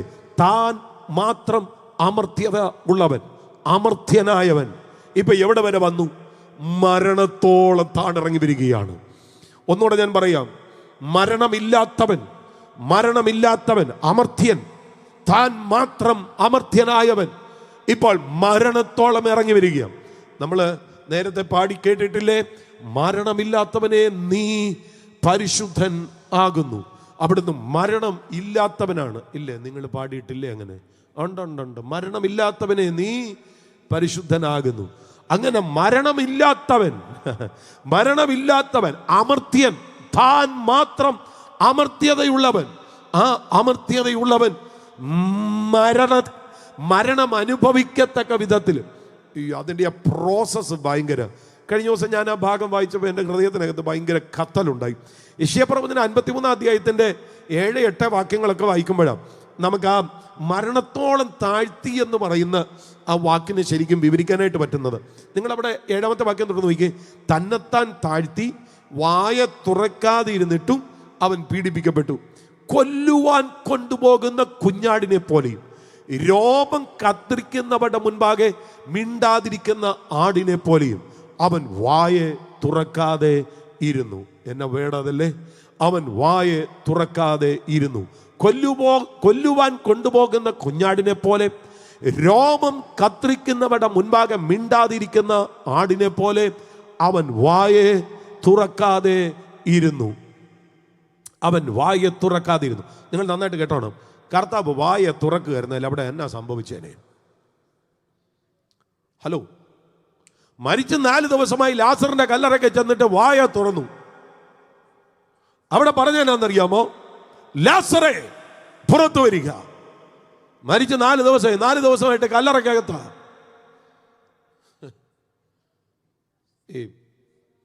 ഇവിടെ ഒരു പക്ഷേ ഡോക്ടേഴ്സ് കാണാതിരിക്കും, അല്ലെങ്കിൽ നമുക്ക് സ്വാഭാവികമായും പരിചയമുള്ള കാര്യം പറയാം. 4 ദിവസം ഒരു ബോഡി കൊണ്ട് മോർച്ചറി കൊണ്ട് വെച്ചിട്ട് ഡ്രസ്സ് ചെയ്യാൻ വേണ്ടി ബോഡി മോർച്ചറിയിൽ നിന്ന് എടുത്തിട്ട് വശപ്പശകായിട്ട് ചരിച്ചാൽ വായിൽ നിന്ന് ബ്ലഡ് ചാടും. നിങ്ങൾ കണ്ടിട്ടുണ്ടോ? മോർച്ചറി വെച്ചിട്ടതാ സ്ഥിതി. 4 ദിവസമായി കല്ലറയ്ക്കകത്തിരിക്കുക. മോർച്ചറിയിലല്ല, കല്ലറയ്ക്കകത്ത്. സാധാരണ ശരീരത്തിന്റെ ജൈവ പ്രക്രിയ അവിടെ ആരംഭിച്ചു കഴിഞ്ഞിട്ടുണ്ട്. ഇന്റേണൽ ഓർഗൻസ് എല്ലാം മെൽറ്റാകാൻ തുടങ്ങി. തലച്ചോറ്, വോക്കൽ കോഡ്, പിന്നെ അങ്ങോട്ട് ശരീരത്തിന്റെ ഓരോ ആന്തരിക അവയവങ്ങളും മെൽറ്റായി തുടങ്ങി. ആ ചിന്ത തന്നെ ഭയങ്കരമാണ്. അവിടെ ചെന്ന് നിന്നിട്ട് ദ്രവിച്ചു തുടങ്ങിയ ശരീരത്തെ നോക്കി കർത്താവ് വിളിക്കുക, വായ തുറക്കുക, ലാസറേ പുറത്തു വരിക. സഹോദരി പറഞ്ഞത് നാറ്റം വെച്ചെന്ന്. ഞാൻ മനസ്സിലാക്കുന്നത് ഇന്നത്തെ പോലെ അത്ര സീൽ ചെയ്ത കല്ലറയൊന്നുമല്ല. ഇന്നത്തെ കല്ലറകളും സെല്ലാറുകളും ഒക്കെ ഭയങ്കരമായിട്ട് സീൽ ചെയ്താണ് വെക്കുന്നത്. നാറ്റമൊന്നും വരത്തില്ല. പക്ഷേ അന്ന് കല്ല ഉരുട്ടി വെക്കുന്നത്. ഉരുട്ടി വെക്കുക, സിമെന്റ് വെച്ച് പ്ലാസ്റ്റർ ചെയ്താണെന്ന് എനിക്കറിയില്ല. ഉരുട്ടി വെക്കുകയായിരുന്നു. അതുകൊണ്ടാണല്ലോ ഉരുട്ടി വെച്ചത് ഉരുട്ടി മാറ്റാൻ പറ്റുന്നത്. ഉരുട്ടി വെച്ചു എന്ന് മാത്രമേ ഉള്ളൂ. സ്തോത്രം. അതുകൊണ്ടാണ് നാറ്റം വെച്ചു എന്ന് പറയും. നാറ്റം ഫീലായി തുടങ്ങി. അതുകൊണ്ടാണ് പറഞ്ഞ നാറ്റം വെച്ച് തുടങ്ങി. പക്ഷെ വായു തുറന്നപ്പോ ലാസർ പുറത്തേക്ക് വരികയാണ്. ഈ വായ ആമേൻ ഒരിക്കൽ കലിയിളകി കുതിച്ചുയരുന്ന കടലിന്റെ നേരെ തുറന്നപ്പോ കടലങ്ങ് അടങ്ങി. വീശി അടിക്കുകയാണ് കാറ്റ്. അതിന്റെ നേരെ തുറന്നപ്പോ ആ കാറ്റങ്ങ് അടങ്ങി. 12 വയസ്സുകാരി ഒരു കൊച്ചു മരിച്ച് കട്ടിലെ കിടക്കുക. അവിടെ ചെന്ന് തലീത്ത കുമി എന്ന അർത്ഥത്തോട് ബാല എഴുന്നേൽക്ക എന്ന് പറഞ്ഞപ്പോ മരിച്ചു എന്ന് പറഞ്ഞ കൊച്ചു ചാടി അങ്ങ് എഴുന്നേറ്റു. അടക്കാൻ ശവമഞ്ചത്തിൽ കയറ്റി ഒരു ചെറുപ്പക്കാരനെ കല്ലറയിലേക്ക് കൊണ്ടുപോകുമ്പോ ആമേൻ മഞ്ചം തൊട്ടു, ചുമക്കുന്നവർ നിന്നു. ആമേൻ ചെറുക്കൻ ചാടി എഴുന്നേൽക്കുകയാണ്. ഈ വായ തുറന്നാൽ ഭയങ്കര സംഭവങ്ങളാണ് സംഭവിക്കുന്നത്. ശബ്ദം ഉയർത്തി കർത്താവിനെ ഒരുമിച്ച് ഒന്ന് ആരാധിച്ചാട്ട്. പക്ഷെ നിങ്ങൾ കുരിശിലേക്ക് നോക്ക്. ആ വായ തുറന്നില്ല, ആ വായ തുറക്കാതെ ഇരുന്നു. ഹല്ലേലൂയ. എന്തിനാണെന്നറിയാമോ? നമ്മളെ ഓർത്ത വായ തുറക്കുകയായിരുന്നെങ്കിൽ കുരിശിലെ മരണം നടക്കുകയില്ലായിരുന്നു. അതാ വായിക്കുന്നത്. തന്നെത്താൻ താഴ്ത്തി വായ തുറക്കാതെ ഇരുന്നിട്ടും അവൻ പീഡിപ്പിക്കപ്പെട്ടു. കൊല്ലുവാൻ കൊണ്ടുപോകുന്ന കുഞ്ഞാടിനെ പോലെയും രോമം കത്രിക്കുന്നവരുടെ മുൻപാകെ മിണ്ടാതിരിക്കുന്ന ആടിനെ പോലെയും അവൻ വായ തുറക്കാതെ ഇരുന്നു. ഞാൻ നിങ്ങൾക്ക് മനസ്സിലാക്കാൻ വേണ്ടി ഒരു വാക്യം പറയാം. മത്തായി സുവിശേഷം 27-ാം അധ്യായം 51-ാമത്തെ വാക്യമാണ്. ആ വാക്ക് നിങ്ങൾ നന്നായിട്ടൊന്ന് ശ്രദ്ധിച്ചോ. യേശു പിന്നെയും ഉറക്കെ നിലവിളിച്ചു, പ്രാണനെ വിട്ടു. അത് 50-ാമത്തെ വാക്യമാണ്. യേശു പിന്നെയും ഉറക്കെ നിലവിളിച്ചു, പ്രാണനെ വിട്ടു. 51-ാമത്തെ വാക്യം. അപ്പോൾ 50-ാമത്തെ വാക്യം ഒന്ന് നോക്കിക്കേ, കാണാൻ പറ്റുമോ? 50-ാമത്തെ വാക്യം കാണാൻ പറ്റുമോ? പറ്റും. എല്ലാവരും കൂടെ ഒന്ന് വായിച്ചേ. 50-ാമത്തെ വാക്യം. 50-ാമത്തെ വാക്യം. യേശു പിന്നെയും ഉറക്കെ നിലവിളിച്ചു, പ്രാണനെ വിട്ടു. അവിടുന്ന് ഉറക്കെ നിലവിളിച്ചു, പ്രാണനെ വിട്ടു. 51. അപ്പോൾ എല്ലാവരും കൂടെ പറഞ്ഞേ, ഒന്നുകൂടെ പറഞ്ഞേ. പോരാ, ഈ മുൻനിര മുതൽ അങ്ങ് പിൻനിര വരെ പറഞ്ഞേ. അപ്പോൾ എന്താ സംഭവിച്ചത്? മന്ദിരത്തിന്റെ തിരശീല മേൽത്തൊട്ട് അടിയോളം രണ്ടായി ചിന്തിപ്പോയി. മന്ദിരത്തിന്റെ തിരശീല എന്ന് പറയുമ്പോൾ ഇവിടെ കെട്ടിയിരിക്കുന്ന ഏതെങ്കിലും ഒരു കർട്ടൻ പോലെയല്ല. മന്ദിരത്തിന്റെ തിരശീല ഭയങ്കര തിക്കായിട്ടുള്ളതാണ്. മേൽത്തൊട്ട് അടിയോളം രണ്ടായി ചിന്തിപ്പോയി. അതുമാത്രമല്ല, ഭൂമി കുലുങ്ങി, പാറകൾ പിളർന്നു, കല്ലറകൾ തുറന്നു, നിദ്ര പ്രാപിച്ച വിശുദ്ധന്മാരുടെ ശരീരങ്ങൾ പലതും ഉയർത്തെഴുന്നേറ്റു. ഉറക്കെ നിലവിളിച്ച് പ്രാണനെ വിട്ടതാണ് ആ കർത്താവ്. ഇപ്പോ മരണത്തോളം താഴ്ത്തപ്പെട്ടവൻ തന്നെത്താൻ താഴ്ത്തിയപ്പോൾ വായ തുറക്കാതെ അവിടുന്ന് മൗനമായിട്ടിരിക്കുക. എങ്ങനെയാണെന്നറിയാമോ? കൊല്ലുവാൻ കൊണ്ടുപോകുന്ന കുഞ്ഞാടിനെ പോലെ, രോമം കാത്തിരിക്കുന്നവരുടെ മുൻപിൽ മിണ്ടാതിരിക്കുന്ന ആടിനെ പോലെ. 1 പത്രോസ് ലേഖനം 2-ാം അധ്യായം 23-ാമത്തെ വാക്യത്തിൽ ആ താഴ്ചയെക്കുറിച്ച് അവിടെ എഴുതിയിരിക്കുന്നത് എന്താണെന്നറിയാമോ? തന്നെ ശകാരിച്ചിട്ട് പകരം ശകാരിക്കാതെ. ഓ, നമ്മളെ കൊണ്ട് ഒക്കാത്ത കാര്യമാണ്, നമ്മളെ കൊണ്ട് നടക്കത്തില്ലത്. നമ്മുടെ ഒരു ശൈലി പറ, എന്തടാന്ന് ചോദിക്കുമ്പോൾ നമ്മൾ ഏതടാന്ന് ചോദിക്കും. പക്ഷെ യേശു നേരെ തിരിച്ച, അവിടുന്ന് തന്നെത്താൻ താഴ്ത്തിയപ്പോൾ തന്നെ ശകാരിച്ചിട്ട് ശകാരം പറയാതെ, ഹല്ലേലൂയ, തന്നെ ശകാരിച്ചിട്ട് പകരം ശകാരിക്കാതെ, കഷ്ടം അനുഭവിച്ചിട്ട് ഭീഷണം പറയാതെ, ന്യായമായി വിധിക്കുന്നവങ്കൽ കാര്യം ഭരമേൽപ്പിക്കുക അത്രേ ചെയ്തത്. ശകാരിച്ചില്ല. അപ്പൊ രോമം കത്തിരിക്കുന്നവരുടെ മുൻപിൽ മിണ്ടാതെ നിൽക്കുന്ന കുഞ്ഞാടിനെ പോലെ, കൊല്ലുവാൻ കൊണ്ടുപോകുന്ന ആടിനെ പോലെ ആ താഴ്ചയിൽ അവിടുന്ന് വായ തുറക്കാതെ ഇരുന്നു എന്ന് പറയുമ്പോൾ, ആമേൻ, വായ തുറക്കേണ്ട ഒത്തിരി സാഹചര്യങ്ങൾ ഉണ്ടായിരുന്നു. അതാ പറയുന്നത്, ശകാരിച്ചിട്ട് പകരം ശകാരിക്കാതെ. ഹല്ലേലൂയ. ഈ വായ കൊണ്ടാണ് സൃഷ്ടിപ്പിന്റെ സമയത്ത് ഉണ്ടാകട്ടെ എന്ന് പറഞ്ഞത്. ഉണ്ടാകട്ടെ എന്ന് പറഞ്ഞ ഒറ്റ ഉച്ചാരണം കൊണ്ട് ഈ കാണുന്ന മഹാപ്രപഞ്ചത്തെ അവിടുന്ന് ഉണ്ടാക്കി. എൻ്റെ പ്രസംഗ ഭാഷയിൽ പറഞ്ഞാൽ, ഈ കാണുന്ന മഹാപ്രപഞ്ചത്തെ ഉണ്ടാകട്ടെ എന്ന ഒറ്റ ഉച്ചാരണം കൊണ്ട് പടച്ചുണ്ടാക്കിയ പെരുന്തച്ഛൻ ഇപ്പൊ കുരിശിൽ താഴ്ചയുടെ പടികളിലേക്ക് ചവിട്ടി ഇറങ്ങി വന്നപ്പോൾ മിണ്ടാതെ ഇരിക്കുകയാ. ഹല്ലേലൂയ. നന്നായിട്ട് കർത്താവിനെ ഒരുമിച്ചൊന്ന് സ്തുതിച്ച് ആരാധിച്ചാട്ട് അടുത്ത വാക്ക് അതോടെ പറഞ്ഞിട്ട് ഞാൻ അടുത്ത ഭാഗത്തേക്ക് വരാം. ക്രൂശിലെ മരണത്തോളം അനുസരണം ഉള്ളവനായി തീർന്നു. മരണമില്ലാത്തവൻ ക്രൂശിലെ മരണത്തോളം അനുസരണമുള്ളവനായി തീർന്നു. ഹല്ലേലൂയ. അതിനാണ് ഒരിക്കൽ പ്രത്യക്ഷനായത്. അത് എബ്രായ ലേഖനം 9:26 പറയുന്നത്. ഒരിക്കൽ പ്രത്യക്ഷനായി. എല്ലാവരും കൂടെ ഒന്നുകൂടെ ഒന്ന് പറഞ്ഞേ, ഒരിക്കൽ പ്രത്യക്ഷനായി. ഇനി അത് ആവർത്തിക്കപ്പെടത്തില്ല. അത് ശരിക്കും പറഞ്ഞിരിക്കുന്ന ഒരു വാക്യമുണ്ട്, എബ്രായ ലേഖനം 10-ാം അധ്യായത്തിലാണത്. അവിടെ പറയുന്നുണ്ട്, ഇനിയൊരു യാഗവും ശേഷിക്കുന്നില്ല. അതായത് ഒരിക്കൽ സ്വർഗീയ ദാനം ആസ്വദിച്ചവൻ, ആമേൻ, വരുവാനുള്ള ആ രാജ്യത്തിന്റെ ശക്തി അനുഭവിച്ചവൻ, ഇനിയും പാപം ചെയ്താൽ സത്യത്തിന്റെ പരിജ്ഞാനം ലഭിച്ചവൻ, ഇനിയും പാപം ചെയ്താൽ പാപങ്ങൾക്ക് വേണ്ടി ഇനി ഒരു യാഗം ശേഷിക്കുന്നില്ല. ചേർന്നൊരാമേൻ പറഞ്ഞേ. പാപങ്ങൾക്ക് വേണ്ടി ഇനി ഒരു യാഗം ശേഷിക്കുന്നില്ല, എന്നേക്കുമായി അത് പൂർത്തീകരിച്ചു. അതാ പറയുന്നത്, ഒരിക്കൽ പ്രത്യക്ഷനായി.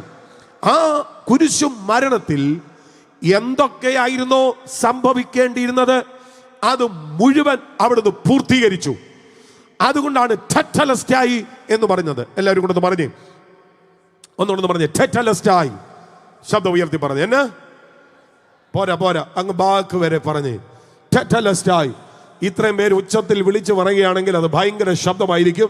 ഉച്ചത്തിൽ എന്ന് പറഞ്ഞ എന്നാ, ടെറ്റലസ്റ്റായി, പൂർത്തീകരിക്കപ്പെട്ടു, സകലത നിവർത്തിയായി. ഞാനതിന് 6 കൂട്ടം കാര്യങ്ങൾ പറയാം. എന്താണ് നിവർത്തിയായത്, കർത്താവ് എന്താണ് ഇവിടെ ഉദ്ദേശിക്കുന്നത്? ഒന്ന്, പാപങ്ങളുടെ മോചനത്തിന് വേണ്ടി എന്തൊക്കെ ചെയ്യണമായിരുന്നോ അത് മുഴുവൻ ചെയ്തു കഴിഞ്ഞു, അത് നിവർത്തിയായി. 2, പാപികളുടെ വീണ്ടെടുപ്പിന് വേണ്ടി എന്തൊക്കെ ചെയ്യണമായിരുന്നോ അതെല്ലാം ചെയ്തു കഴിഞ്ഞു, അത് നിവർത്തിയായി. 3, എല്ലാവരുടെയും രക്ഷയ്ക്ക് എന്തൊക്കെ ചെയ്യണമായിരുന്നോ അതെല്ലാം ചെയ്തു കഴിഞ്ഞു, അത് നിവർത്തിയായി. ഇനിയും പറയുകയാണെങ്കിൽ അവിടുന്ന് പാപത്തെ കൈകാര്യം ചെയ്തു, അവിടുന്ന് പാപിയെ കൈകാര്യം ചെയ്തു. ഇനിയും മനുഷ്യന്റെ പാപത്തോടുള്ള ബന്ധത്തിൽ, അവന്റെ ശാപത്തോടുള്ള ബന്ധത്തിൽ ഒന്നും തന്നെ കൈകാര്യം ചെയ്യാനില്ല, ഒന്നും തന്നെ പൂർത്തീകരിക്കാൻ ഇല്ല. എന്തൊക്കെ ചെയ്യണമായിരുന്നോ അതെല്ലാം അവിടുന്ന് ചെയ്ത് കഴിഞ്ഞു. അതുകൊണ്ടാണ് പറയുന്നത് ടെറ്റലസ്റ്റായി. ഹല്ലേലൂയ. ഒരിക്കൽ പ്രത്യക്ഷനായി. ഹല്ലേലൂയ. ഒരു സ്ത്രീയുടെ ഉദരത്തിൽ ഒരു ശിശുവായി. എബ്രായ ലേഖനം പറയുന്നതനുസരിച്ച് മക്കൾ ജഡരക്തങ്ങളോട് കൂടിയവർ ആകൊണ്ട് അവനും അവരെ പോലെ ജഡ രക്തങ്ങളോട് കൂടിയവനായി ഒരിക്കൽ പ്രത്യക്ഷനായി. ആമേൻ. നിങ്ങളതിൻ്റെ രണ്ടാമത്തെ പാർട്ട് കേൾക്ക്. ഇപ്പോൾ നമുക്ക് വേണ്ടി സ്വർഗത്തിൽ പ്രത്യക്ഷനായിരിക്കുകയാണ്. എബ്രായലേഖനം 9:24 അത് പറയുന്നത്, ക്രിസ്തു വാസ്തവമായി ഇതിൻ്റെ പ്രതിബിംബമായി കൈപ്പണിയായി വിശുദ്ധ മന്ദിരത്തിലേക്കല്ല, ഇപ്പോൾ നമുക്ക് വേണ്ടി ദൈവസന്നിധിയിൽ പ്രത്യക്ഷനാകുവാൻ സ്വർഗത്തിലേക്ക് അത്രേ പ്രവേശിച്ചത്. ഇപ്പോൾ അവിടുന്ന് എവിടെയാ പ്രത്യക്ഷനായിരിക്കുന്നത്?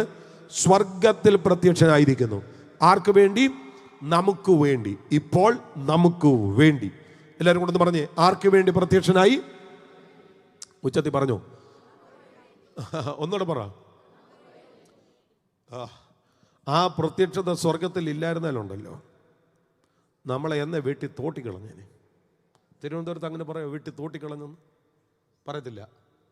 ഞങ്ങളുടെ പത്തനംതിട്ട പറയും, വെട്ടി തോട്ടിക്കളയും. സത്യമാണ്. അവിടുന്ന് പിതാവിൻ്റെ വലത്തുഭാഗത്ത് നമുക്ക് വേണ്ടി ഉള്ളത് കൊണ്ടാണ്. നമ്മൾ പാടുന്ന ഒരു പാട്ടില്ലേ, താതൻ സന്നിധിയിലൻ പേർക്കും സദാ പക്ഷവാദം ചെയ്യുന്ന മമ ജീവനാഥ, പക്ഷവാദം ചെയ്യുന്ന മമ. നമുക്ക് വേണ്ടി ഒരു പക്ഷവാദം ഉയരുന്നുണ്ട് കേട്ടോ.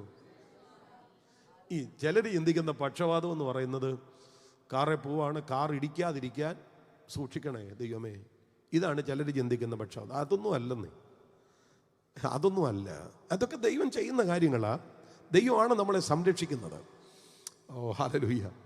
ഞാൻ പറയാം, അനർത്ഥങ്ങളെ ക്യാൻസൽ ചെയ്യുന്ന ദൈവമാണ്. അപകടങ്ങളിൽ നിന്ന് നമ്മെ പ്രൊട്ടക്ട് ചെയ്യുന്ന ദൈവമാണ്. ജീസസ്. ടോട്ടൽ ലോസായ വണ്ടിക്കകത്ത് നിന്ന് പ്രാണന് കേടുവരാതെ പുറത്തെടുത്ത് ദൈവം സംരക്ഷിച്ചത് കൊണ്ടാണ്. ഒരാമേൻ പറഞ്ഞാട്ട് ദൈവം അത് ചെയ്യും. സങ്കീർത്തനം 27:5 അത് എഴുതിയിട്ടുണ്ട്. അനർത്ഥ ദിവസത്തിൽ അവൻ തന്റെ കൂടാരത്തിൽ എന്നെ ഒളിപ്പിക്കും, തിരുനിവാസത്തിന്റെ മറവിൽ എന്നെ മറയ്ക്കും.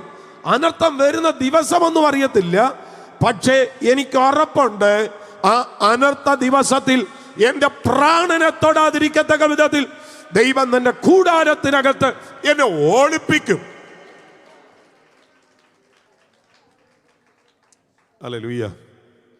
ചിലര് ഈ വണ്ടി നേരെ വരുന്ന ഒരു സമയമുണ്ട്, സെക്കൻഡുകളുടെ വ്യത്യാസത്തിൽ മിന്നായം പോലെ നേരെ വരുന്നത് കാണുന്ന ഒരു സമയമുണ്ട്. അന്നേരം പറയുന്നത്, കർത്താവേ വിടുവിക്കുകയാണെങ്കിൽ 21 ഇരുന്നോളാം, ഒരു രക്ഷയില്ല. നീ അതിനുള്ള കാര്യം ചെയ്യേണ്ടത് നേരത്തെയാ. കർത്താവുമായിട്ട് നേരത്തെ ബന്ധം വേണം. ഒരാമയം പറഞ്ഞേരെ. സിംഹക്കുഴിയുടെ വാതിൽ തുറന്നിട്ട് ആ കുഴിക്കകത്തുനിന്ന് താഴോട്ടിടുന്ന ഒരു സമയമുണ്ടല്ലോ. നിങ്ങൾ ഉയരത്തിൽ നിന്ന് വീണിട്ടുണ്ടോ? ഉയരത്തിൽ നിന്ന് വീണ ആരെങ്കിലും ഉണ്ടോ? ഉണ്ട്. ഇതിപ്പോൾ ഒരു 11 അടി 12 അടി ഉയരം ഉണ്ടെന്നിരിക്കട്ടെ. ഈ 12 അടി ഉയരത്തിൽ നിന്ന് താഴെ ഫ്ലോറിലോട്ട് വീഴുമ്പോൾ ആ വീഴുന്ന ആ വീഴ്ചയുടെ ആ സെക്കൻഡിനകത്ത് ഉണ്ടാകുന്ന കുറേ ഫീലിങ്സ് ഉണ്ട് കേട്ടോ. തലയിടിക്കുമോ, കാലിടിക്കുമോ, പൊട്ടുമോ, ഒടിയുമോ, ഒന്നും അറിയാൻ മേലാത്ത, ചത്തുപോകുമോ അറിയാൻ മേലാത്ത ഒരു സെക്കൻഡ്. ആ സെക്കൻഡിനകത്ത് 100,000 ചിന്തകൾ പോകും. ദാനിയേലിനെ സിംഹക്കുഴി തുറന്ന് താഴോട്ടിടുമ്പോൾ പുള്ളി പറയുക, കർത്താവേ സിംഹത്തിൻ്റെ വായടയ്ക്കാണ് 21 ഇരുന്നോളാം. അതൊന്നും കാര്യമില്ലെന്ന്. മിക്കവാറും പേര് സിംഹക്കുഴിയുടെ വായ് തുറക്കുമ്പോഴേ 21 പറ്റി ചിന്തിക്കുന്നേ. No no no no. നിങ്ങൾ ദാനിയേലിനെ പറ്റി ശരിക്കും മനസ്സിലാക്കണം. ദാനിയേൽ പതിവ് പോലെ കാലത്തും ഉച്ചയ്ക്കും വൈകിട്ടും ആമേൻ പ്രാർത്ഥിച്ചു എന്നാണ് വായിക്കുന്നത്. പതിവാ, പുള്ളിയുടെ സ്വഭാവമാണ്. അദ്ദേഹത്തിന് ഉറപ്പാണ്, രേഖ സൈൻ ചെയ്തു എന്നുള്ളത് സത്യമാണെങ്കിലും, സിംഹക്കുഴിയിൽ ഇടുന്നതാണ് രേഖയെങ്കിലും സിംഹത്തിന് എന്നെ തൊടാൻ പറ്റത്തില്ല. അതിൻ്റെ കാരണം സിംഹത്തിൻ്റെ വായടയ്ക്കുന്ന ദൈവം എനിക്ക് വേണ്ടി ഉയരത്തിലുണ്ട്. ജീസസ്. Hallelujah, hallelujah. അത് വേറൊരു കാര്യമാണ്. പക്ഷേ ഈ പക്ഷവാതം എന്ന് പറയുമ്പം പ്രധാനമായും നമ്മൾ ചിന്തിക്കേണ്ടുന്നത് ലൂക്കോസ് 13 അധ്യായത്തിൽ നിന്നാണ്. ലൂക്കോസ് 13 അധ്യായം അതിൻ്റെ 7-ാമത്തെ വാക്യം നിങ്ങൾ ശ്രദ്ധിക്കണം. അവൻ തോട്ടക്കാരനോട്, ഞാനിപ്പോൾ 3 സംവത്സരമായി ഈ അത്തിയിൽ ഫലം തിരഞ്ഞു വരുന്നു, കാണുന്നില്ല താനും. അടുത്ത വാക്ക്, അതിനെ വെട്ടിക്കളക.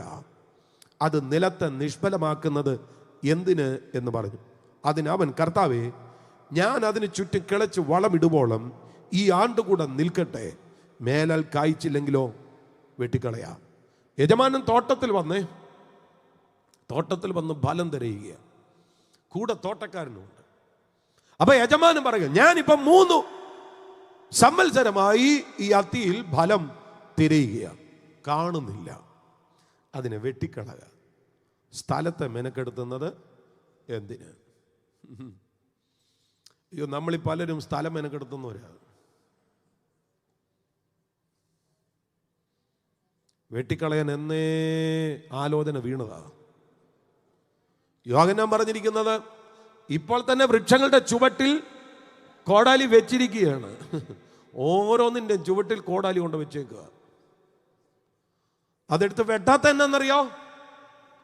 തോട്ടക്കാരൻ പറയുക, ഈ വർഷം കൂടെ നിൽക്കട്ടെ, ഞാൻ അതിന് ചുറ്റും കിളച്ച് വളമിടാം, ഈ ആണ്ടുകൂടെ നിൽക്കട്ടെ, കായ്ച്ചില്ലെങ്കിൽ വെട്ടിക്കളയാം.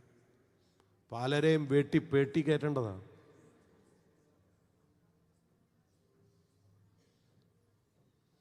ഉള്ളത് പറഞ്ഞാൽ പക്ഷപാതം ചെയ്യുന്നത് കൊണ്ടാണ് നിൽക്കുന്നത്. ബലം കായ്ക്കുന്നതിൻ്റെ കൂടുതൽ കൊണ്ടൊന്നും അല്ല കേട്ടോ.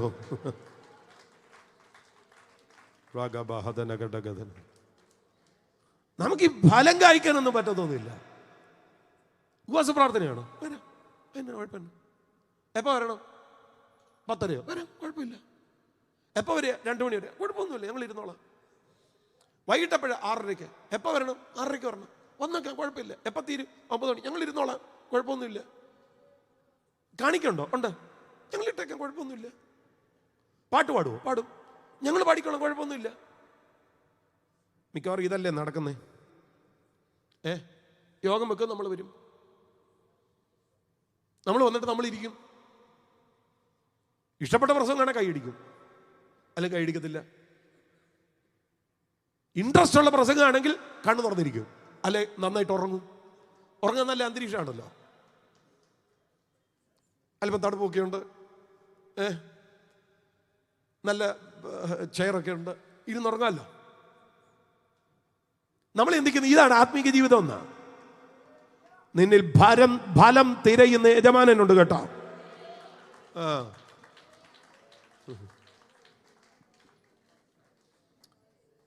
ഹല്ലേലൂയ. ഞായറാഴ്ച നേരത്തെ എഴുന്നേക്കാണെങ്കിൽ 1ാമത്തെ സർവീസിന് വരും. ഇച്ചിരി താമസിച്ച് എഴുന്നേക്കുന്നെങ്കിൽ 2ാമത്തെ സർവീസിന് വരും. അന്നൊരു കല്യാണം ഉണ്ടെങ്കിൽ 3ാമത്തെ സർവീസിന് വരും. അന്നൊരു വീടിൻ്റെ കയറി താമസം ഉണ്ടെങ്കിൽ 4ാമത്തെ സർവീസിന് വരും. എപ്പോഴായാലും ഒന്ന് വന്ന് കയറി അങ്ങ് പോകണം, അത്രേ ഉള്ളൂ. നിന്നിൽ ഫലം തിരയുന്ന ഒരു ദിവസമുണ്ട്. മറക്കല്ലേ. കാണിക്കയിടുന്നതല്ല വലിയ കാര്യം, കൈയടിക്കുന്നതല്ല വലിയ കാര്യം, ഫലം കായ്ക്കുന്നതാ വലിയ കാര്യം. അതുകൊണ്ടാണ് ഇസ്രായേലിനോട് പോലും പറഞ്ഞത്, നിന്നിൽ നിന്ന് ഈ രാജ്യം ഫലം കായ്ക്കുന്നവർക്ക് കൊടുക്കും. ഇത് നിനക്ക് തന്നതാ, പക്ഷെ നിന്നെ കൊണ്ട് ഗുണമൊന്നുമില്ല, ഫലമൊന്നുമില്ല. കർത്താവ് പറയുക, എടുത്ത് വേറൊരുത്തന് കൊടുക്കും, വേറെ ഫലം കായ്ക്കുന്നവർക്ക് കൊടുക്കും. ഒരാമയും പറഞ്ഞാട്ട്.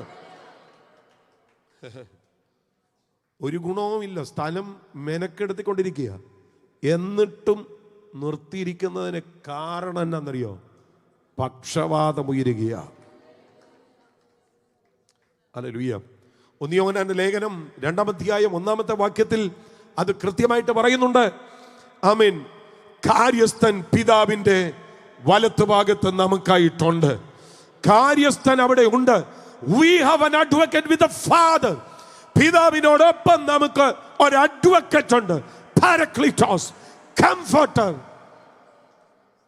ഹല്ലേലൂയ. അതുകൊണ്ട് നമ്മൾ നിന്നു പോകുന്നത്. ആമേൻ. ഇപ്പോ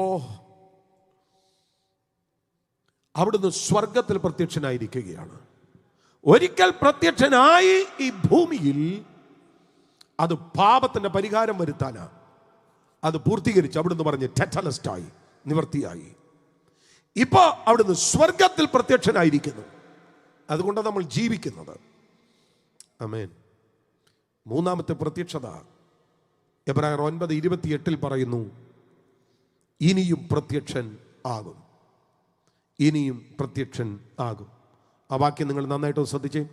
തനിക്കായി കാത്തു നിൽക്കുന്നവരുടെ രക്ഷയ്ക്കായി. എല്ലാവരും കൂടെ ചേർന്നത് പറഞ്ഞ്, തനിക്കായി കാത്തു നിൽക്കുന്നവരുടെ രക്ഷയ്ക്കായി. എല്ലാവരും കൂടെ ഒന്നുകൂടെ ഉച്ചത്തിൽ പറഞ്ഞ്, ആർക്കു വേണ്ടിയാ വെളിപ്പെടാൻ പോകുന്നത്? തനിക്കായി കാത്തു നിൽക്കുന്നവരുടെ രക്ഷയ്ക്കായി. അടുത്ത വാക്ക്, അവൻ പാപം കൂടാതെ. ആ പാപം കൂടാതെ എന്ന് പറയുന്ന വാക്ക് നിങ്ങളുടെ ബൈബിളിൽ ഒന്ന് അണ്ടർലൈൻ ചെയ്തേക്കണം. എങ്ങനെയാ പ്രത്യക്ഷനാകാൻ പോകുന്നത്? പാപം കൂടാതെ. ഉച്ചത്തിൽ ഒന്ന് പറഞ്ഞ്, എങ്ങനെയാ പ്രത്യക്ഷനാകാൻ പോകുന്നത്? പാപം കൂടാതെ എന്ന് പറഞ്ഞാൽ അതിൻ്റെ അർത്ഥം എന്താണെന്നറിയാമോ? ഇനിയും അവിടുന്ന് പ്രത്യക്ഷനാകുമ്പോൾ, ആ പ്രത്യക്ഷതയാണ് തേജസ്സിന്റെ പ്രത്യക്ഷത. ഇനിയും അവിടുന്ന് പ്രത്യക്ഷനാകുമ്പോൾ, അവിടുന്ന് പ്രത്യക്ഷനാകുന്നത് പാപിയെ കൈകാര്യം ചെയ്യുന്നവനായിട്ടല്ല, പാപത്തെ കൈകാര്യം ചെയ്യുന്നവനായിട്ടല്ല. ഇനിയും അവിടുന്ന് പ്രത്യക്ഷനാകുന്നത് പാപം കൂടാതെ.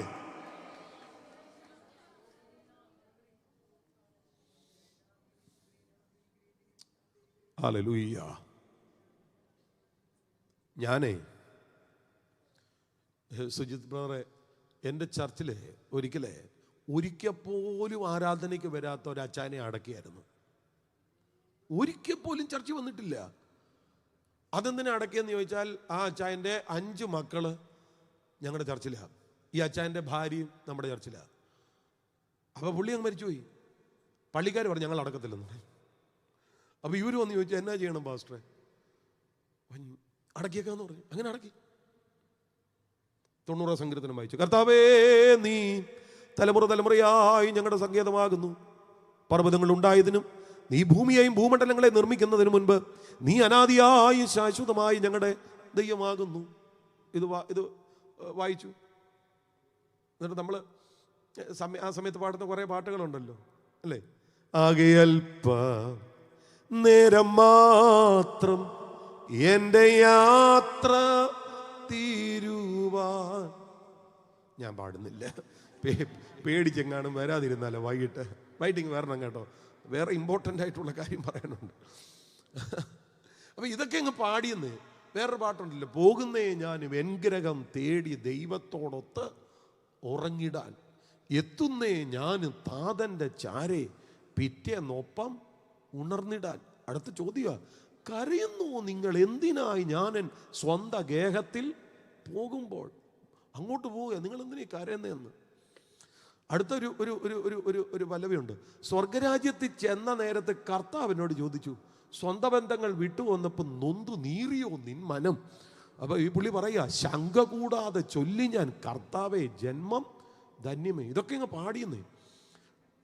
വേറൊരു ഒരു ഒരു വാക്കുണ്ട്, മാലാകമാരും ദൂതരും മാറി മാറി പുണരവേ. ഇതൊന്നും നടപ്പുള്ള കാര്യമൊന്നുമല്ല. നിങ്ങൾ കണ്ടിട്ടില്ലേ? എനിക്ക് തിരുവനന്തപുരത്തെ കാര്യം അറിയത്തില്ല, ഞാനങ്ങ് പത്തനംതിട്ടയിലെ കാര്യം പറയാം. പെട്ടിയുടെ അടുക്കൽ 2 കവറ് 2 പാക്കറ്റ് ടിഷ്യൂ പേപ്പർ കൊണ്ട് വെച്ചേക്കുക. ഒരു ടിഷ്യൂ പേപ്പർ എടുത്ത് നെറ്റിക്കോട്ട് വെക്കും, ഒരാൾ ചുംബിക്കും, അതെടുത്ത് താഴോട്ടിടും, അടുത്ത് പിന്നെയും വെക്കും, അതേ ചുംബിക്കും. സത്യത്തിൽ അച്ചായനെയല്ല ചുംബിക്കുന്നത്, ടിഷ്യൂ പേപ്പറിനെ. ഞങ്ങളൊക്കെ ഇങ്ങനെ ഒരുപാട് കാണുന്നല്ലേ. ഈ ചിലരുണ്ട്, അവര് ഫോട്ടോ വീഡിയോ എല്ലാം ഇങ്ങനെ ഉണ്ടല്ലോ, അപ്പം അവര് ചുംബിക്കുന്നത് വേറൊരു വിധത്തിലാണ്. അവർ ഈ കൈ കൊണ്ടൊന്ന് നെറ്റിക്കോട്ട് വെക്കും, എന്നിട്ട് അവർ ചുംബിക്കുന്നത് അങ്ങനെയും ഉണ്ട്. വേറെ ചിലരുണ്ട്, അത് ഞങ്ങളെപ്പോലെയൊക്കെ സ്പെക്സ് വെച്ചവരാ. ഇത് കുറച്ചുകൂടി എളുപ്പം, മൂല കൊണ്ട് അഡ്ജസ്റ്റ് ചെയ്യാം. ഞാൻ പറഞ്ഞത് വീട്ടുകാർ ചുംബിക്കാതെ വിട്ടേക്കുന്നേ. പിന്നെ അവിടെ ചെന്നിട്ട് ഞാൻ പറഞ്ഞത്, പാപം കൂടാതെ കാത്തു നിൽക്കുന്നവൻ ഇത് പറഞ്ഞിട്ടേ കാര്യമുള്ളൂ. കഞ്ചാവടിച്ച് വഴി കിടന്ന് ചത്തവൻ മാലാകമാർ അവിടെ ചെല്ലുമ്പോൾ ചുംബിക്കുമെന്ന് പാടിയിട്ട് കാര്യമില്ലെന്നാ ഞാൻ പറഞ്ഞേ. പിടികിട്ടുന്നുണ്ടല്ലോ, രാമൻ പറഞ്ഞേരെ. യേശുക്രിസ്തു ഇനിയും പ്രത്യക്ഷനാകുമ്പോൾ, നമ്മൾ പറഞ്ഞില്ലേ തേജസ്സിന്റെ പ്രത്യക്ഷത, അത് പാപം കൂടാതെ കാത്തു നിൽക്കുന്നവർക്ക് വേണ്ടി മാത്രം. മന്ന തരുന്നതിന് കുഴപ്പമൊന്നുമില്ല കേട്ടോ. കാളക്കുട്ടിയെ ഉണ്ടാക്കിയ അന്ന് രാവിലെയും ഇവർ മന്ന തിന്നിട്ടാ പോയി കാളക്കുട്ടിയുടെ മുന്നിൽ തുള്ളിയത്. സ്വതന്ത്രം. ഞാനെങ്ങാണ് വരുന്നത്, സത്യമായിട്ടും പറയാം, അന്ന് മന്ന കൊടുക്കത്തില്ലായിരുന്നു. 3 ദിവസത്തെ പരിപാടിയല്ലേ, ഞാൻ കൊടുക്കത്തില്ലായിരുന്നു. സത്യമാണ്. എനിക്കറിയത്തില്ല, നിങ്ങളൊക്കെ തിരുവനന്തപുരത്തുള്ളവരായതുകൊണ്ട് കുറച്ചുകൂടെ വിശാലമായ മനസ്സ് കാണും. എനിക്കത്രയും മനസ്സൊന്നുമില്ല. ഞാനാണ് മന്ന കൊടുക്കുന്നതെങ്കിൽ കാളക്കുട്ടിയെ ഉണ്ടാക്കിയ ദിവസം മന്ന നിർത്തിയനെ.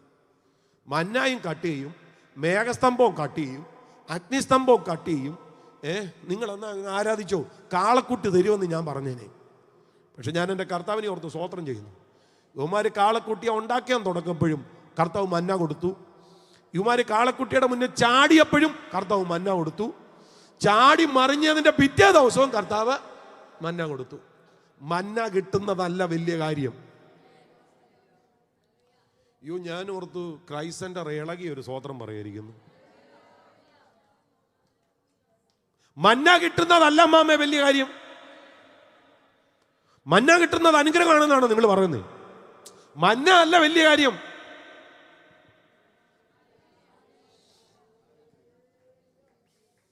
അടുത്തിരിക്കുന്ന ആളെ ഒന്ന് വിളിച്ചിട്ട് പറഞ്ഞേരും, മന്നായെ നോക്കി നടക്കല്ലെന്ന് പറഞ്ഞേര്. ചുമ്മാ പറഞ്ഞേര്, മന്നായെ നോക്കി നടക്കല്ല.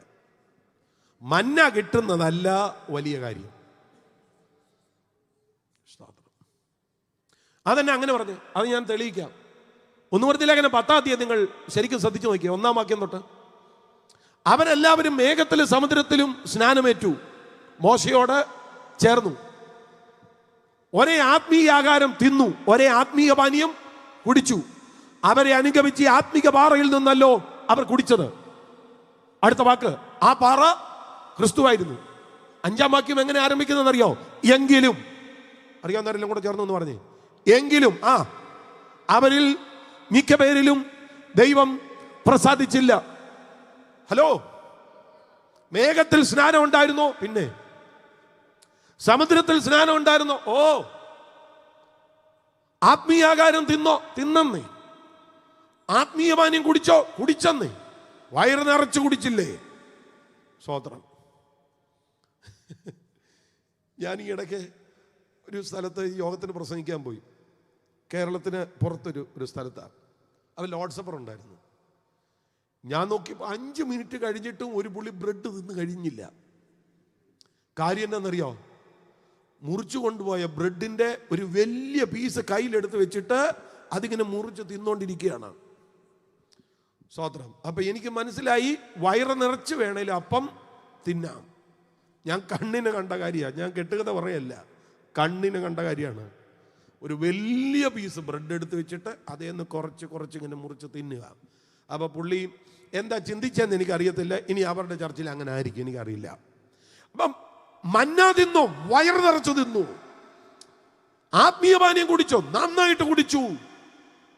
പക്ഷേ എൻഡിങ് ശ്രദ്ധിക്കേ, എങ്കിലും അവരിൽ മിക്ക പേരിലും ദൈവം പ്രസാദിച്ചില്ല. ഫൈനലി കർത്താവ് നോക്കുന്ന ഒറ്റ കാര്യം, പ്രസാദിക്കാൻ പറ്റുമെന്നുള്ളതാ. സ്തോത്രം. എൻ്റെ പ്രിയപ്പെട്ടവരെ, കർത്താവിൻ്റെ ദാസൻ എന്നെ ഇങ്ങോട്ട് വിളിച്ചത് ഇവിടെ ഞാൻ വന്ന് പ്രസംഗിച്ച് വലിയ ഉണർവുണ്ടാകുന്നൊന്നും ഓർത്തല്ല. അതിന് പുറത്തുനിന്ന് ഒരാൾ ഇവിടെ വന്ന് പ്രസംഗിക്കേണ്ട ആവശ്യമൊന്നുമില്ല. എന്നെ വിളിച്ചത് ഇത് പറയാൻ വേണ്ടിയാ. രാത്രിയിലും വരണം കേട്ടോ, ബാക്കി പറയാനുണ്ട്. ഇത് പറയാൻ വേണ്ടി തന്നെ എന്നെ വിളിച്ചേ. സ്തോത്രം. രാമൻ പറഞ്ഞേരെ. അവരിൽ മിക്ക പേരിലും ദൈവം പ്രസാദിച്ചില്ല. നമ്മൾ പാടിയോ എന്നുള്ളതല്ല വിഷയം. സ്തോത്രം. ഞാൻ ഇടയ്ക്ക് പറയാറുണ്ട്, നമ്മളാണ് അന്യഭാഷ പറയുന്നത് പോലെ ശ്രുതി തെറ്റാതാ. മൈനർ സ്കെയിലിൽ പിടിച്ചാൽ നമ്മൾ മൈനർ സ്കെയിലിൽ അന്യഭാഷ പറഞ്ഞു കളയും. അങ്ങനെ നമ്മൾ മേജർ സ്കെയിലിൽ പിടിച്ചാൽ മേജർ സ്കെയിലിൽ അന്യഭാഷ പറയും. ശ്രുതി തെറ്റാതെ അന്യഭാഷ പറയാൻ കഴിയും. പക്ഷെ ദൈവപ്രസാദം ഉണ്ടോന്ന്? അവരിൽ മിക്ക പേരിലും ദൈവം പ്രസാദിച്ചില്ല. അതിന് സമാനമായ വാക്യം ഇവിടെ കിടക്കുന്നേ. തനിക്കായി കാത്തു നിൽക്കുന്നവരുടെ രക്ഷയ്ക്കായി അവൻ പാപം കൂടാതെ രണ്ടാമത് പ്രത്യക്ഷനാകും. ആർക്കു വേണ്ടി പ്രത്യക്ഷനാകും? പാപം കൂടാതെ തനിക്കായി കാത്ത് നിൽക്കുന്നവർക്ക് വേണ്ടി. ഓ ഹല്ലേലൂയ, ഹല്ലേലൂയ. ഈ പാപം കൂടാതെ എന്ന് പറയുമ്പോൾ പാപവുമായി കോംപ്രമൈസ് ചെയ്യാതെ. ഞങ്ങളുടെ നാട്ടിൽ പറയുമേ, ഇരുമ്പൊലൊക്കെ വിഴുങ്ങിയിട്ട് ചുക്ക് കഷായം കുടിക്കുമെന്ന്. ഇവിടെ പറയും, എല്ലായിടത്തും പറയും. സ്വതന്ത്രം. ഇരുമ്പൊലൊക്കെ വിഴുങ്ങിയിട്ട് ചുക്ക് കഷായം കുടിച്ചിട്ട് കാര്യമില്ല. ചുക്ക് കഷായം നല്ലതാ ചുമയ്ക്ക്. ചുക്ക് കഷായം നല്ലതാ ജലദോഷമൊക്കെ വന്നാലേ, അല്ലേ? നല്ലൊരു പ്രയോഗം അത്. പക്ഷെ ഇരുമ്പൊലക്കൊക്കെ അത് പോരാ. ഇതുപോലെ സ്വതന്ത്രം എന്നാ പരിപാടി ഒപ്പിച്ചിട്ടും ഞാൻ 2 ഹല്ലേലൂയ പറഞ്ഞ് അഡ്ജസ്റ്റ് ചെയ്യാമെന്ന് പറഞ്ഞാൽ നടക്കുകയല്ല.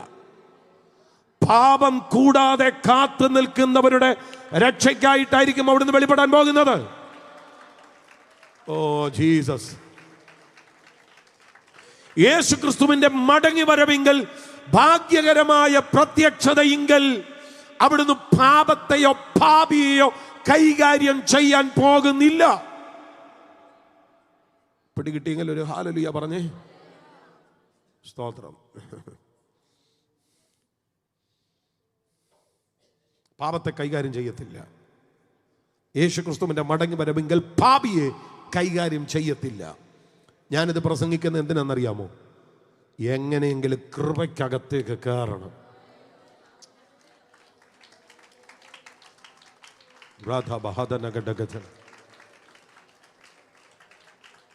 ഈ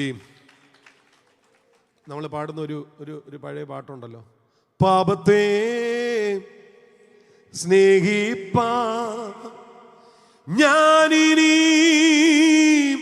പോകുമോ, പാപത്തെ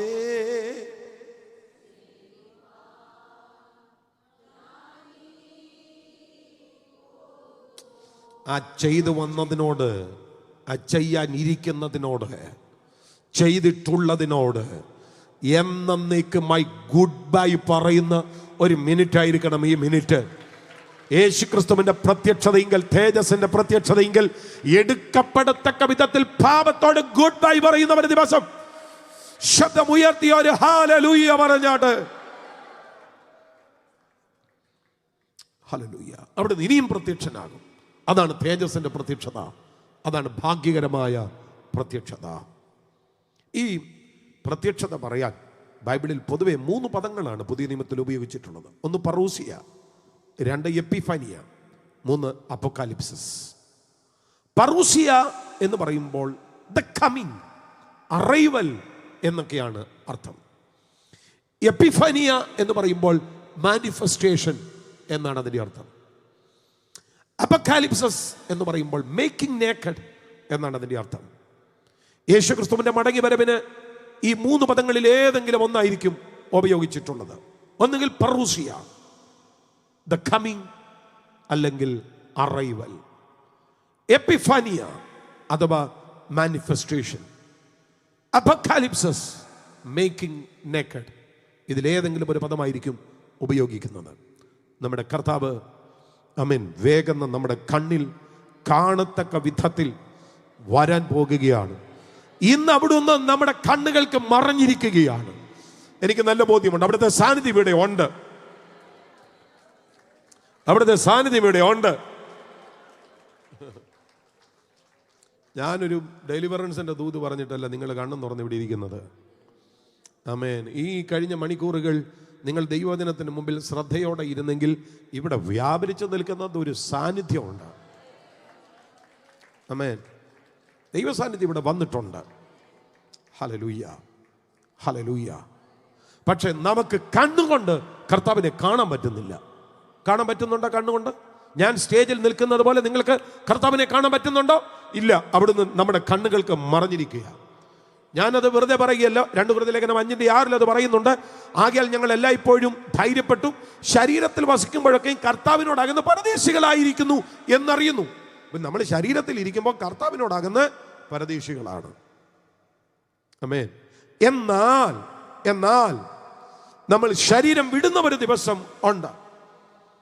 ഹല്ലേലൂയ. അല്ലെങ്കിൽ അവിടുത്തെ വരവ് ഉണ്ട്. ആമേൻ.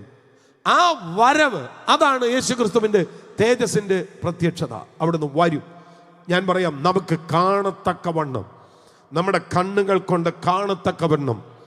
ഹല്ലേലൂയ. നിങ്ങൾ എന്നെ കണ്ണുകൊണ്ട് കാണുന്നത് സത്യമായിരിക്കുന്നത് പോലെ, നിങ്ങളുടെ തൊട്ടടുത്തിരിക്കുന്ന ഒരാൾ സത്യമായിരിക്കുന്നത് പോലെ കാണത്തക്ക വിധത്തിൽ നമ്മുടെ കർത്താവ് വെളിപ്പെടുവാൻ പോകുന്നു. ഞാൻ നിങ്ങളോട് പറയാം, ചിലരെ സംബന്ധിച്ച് ആ മുഖം കാണുന്നത് പേടി സ്വപ്നമാണ്. വെളിപ്പാട് പുസ്തകം 6:15 അത് എഴുതിയിട്ടുണ്ട്. ഭൂമിയിലെ രാജാക്കന്മാരും മഹത്തുക്കളും സഹസ്രാധിപന്മാരും ധനവാന്മാരും ബലവാന്മാരും സകല ദാസനും സ്വതന്ത്രനും ഗുഹകളിലും മലപ്പാറകളിലും ഒളിച്ചുകൊണ്ട് മലകളോടും പാറകളോടും ഞങ്ങളുടെ മേൽ വീഴുവിൻ. സിംഹാസനത്തിൽ ഇരിക്കുന്നവന്റെ മുഖം കാണാതെ വണ്ണം, കുഞ്ഞാടിന്റെ കോപം തട്ടാതെ വണ്ണം ഞങ്ങളെ മറപ്പീൻ. അവര് പറയുക, ഞങ്ങളെ മറയ്ക്കേ, ഞങ്ങളെ മറയ്ക്കേ, ഞങ്ങളെ മറയ്ക്കേ. ഹല്ലേലൂയ. അവരെ സംബന്ധിച്ചത് പേടി സ്വപ്നമാണ്. കുഞ്ഞാടിൻ്റെ മുഖം കാണുന്നത് പേടി സ്വപ്നമാണ്. പക്ഷെ നമ്മെ സംബന്ധിച്ചിടത്തോളം ഇത് ഭാഗ്യമാണ്. ഹല്ലേലൂയ. കർത്താവിനെ മുഖാമുഖമായി കാണുന്നത് ഭാഗ്യമാണ്. ഒന്നുകൂടെ ഞാൻ പറയാം, കർത്താവിനെ മുഖാമുഖമായി കാണുന്നത് ഭാഗ്യമാണ്. അത് കൊതിക്കുന്ന എത്ര പേരുണ്ട്?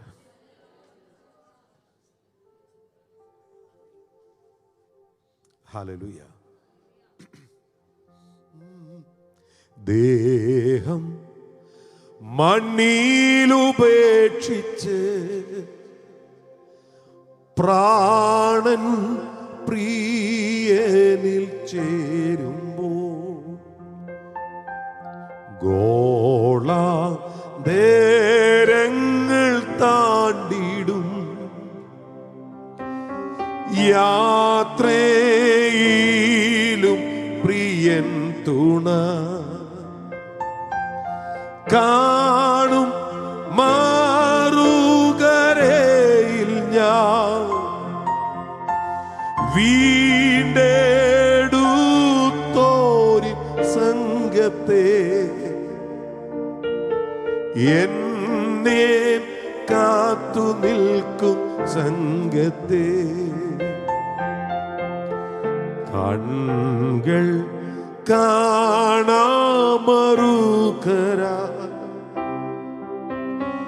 ഇമ്പങ്ങൾ വിരിയും തീരങ്ങൾ സ്വർണ്ണ സരപ്പളികളാ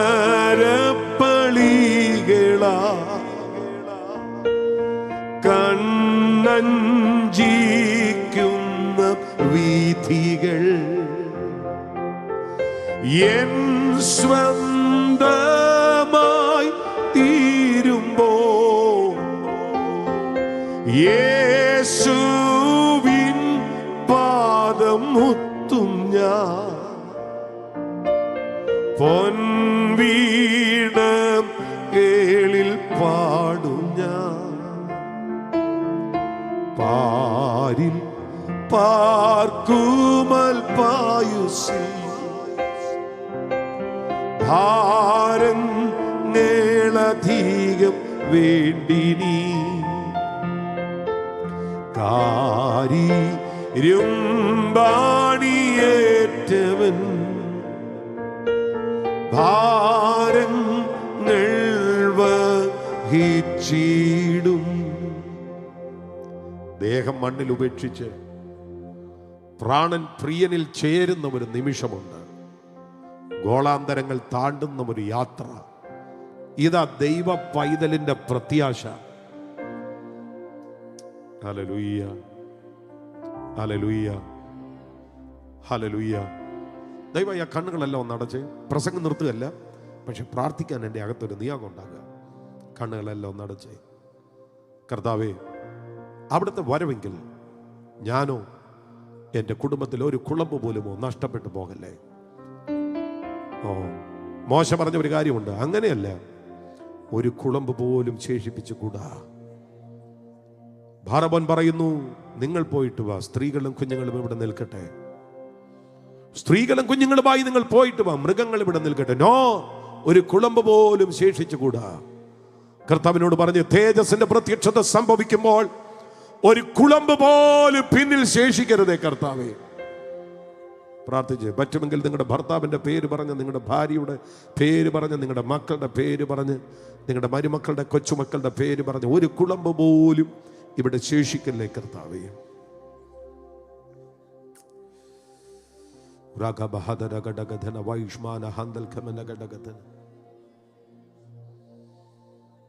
ഒരു കുളമ്പ് പോലും ശേഷിക്കരുത്. പിശാചിന്റെ ഏറ്റവും വലിയ പദ്ധതി പലതിനും ഇവിടെ പിടിച്ചിടുക എന്നുള്ളതാണ്. പക്ഷെ ഭാഗ്യകരമായ പ്രത്യക്ഷതയിൽ നമ്മൾ ഇവിടുന്ന് പറക്കും. അതൊരു പ്രാർത്ഥന, അതൊരു കാഴ്ചപ്പാട്. ഇന്ന് പകലിൽ ആ ഒരു കാഴ്ചപ്പാടിന്റെ കൈമാറ്റം ഈ ആരാധനയ്ക്കകത്ത്, ഈ ഫാസ്റ്റിംഗ് പ്രയറിന്റെ ഈ പ്രത്യേക പകലിൽ സംഭവിക്കട്ടെ, സംഭവിക്കട്ടെ, സംഭവിക്കട്ടെ, സംഭവിക്കട്ടെ. ഞാൻ നിങ്ങളോട് പറയാം, ഒരു പക്ഷെങ്കിൽ നിങ്ങൾ നടത്തിയിട്ടുള്ളതിൽ വെച്ച് ഏറ്റവും തീവ്രതയേറിയ പ്രാർത്ഥനയായിരിക്കും ഈ പ്രാർത്ഥന. ഹല്ലേലൂയ. നിങ്ങളുടെ തലമുറയ്ക്ക് വേണ്ടി നിങ്ങൾ നടത്തിയിട്ടുള്ള, നിങ്ങളുടെ കുടുംബത്തിന് വേണ്ടി നിങ്ങൾ നടത്തിയിട്ടുള്ള ഏറ്റവും ശ്രേഷ്ഠമായ പ്രാർത്ഥനയായിരിക്കും ഈ പ്രാർത്ഥന. ഹൃദയത്തിന്റെ ആഴത്തിൽ നിന്ന് പ്രാർത്ഥിരേ.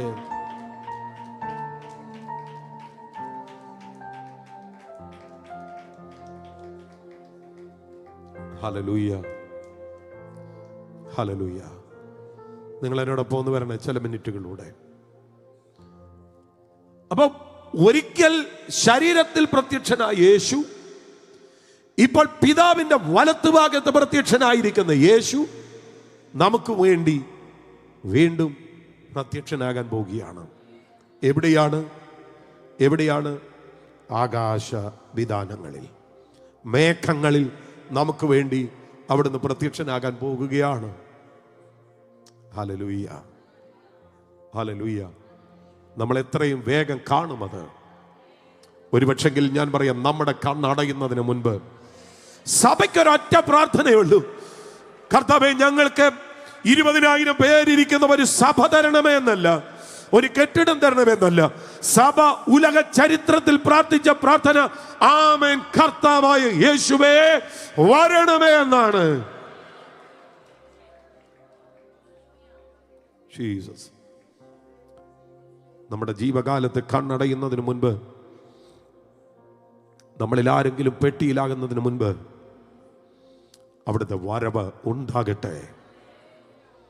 Glory to God.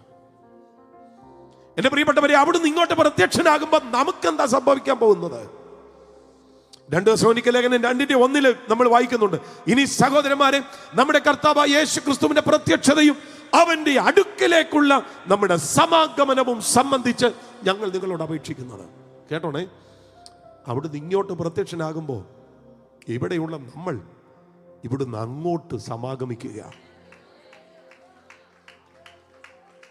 അവിടുന്ന് ഇങ്ങോട്ട് വരും, നമ്മൾ ഇവിടുന്ന് അങ്ങോട്ട് പോകും.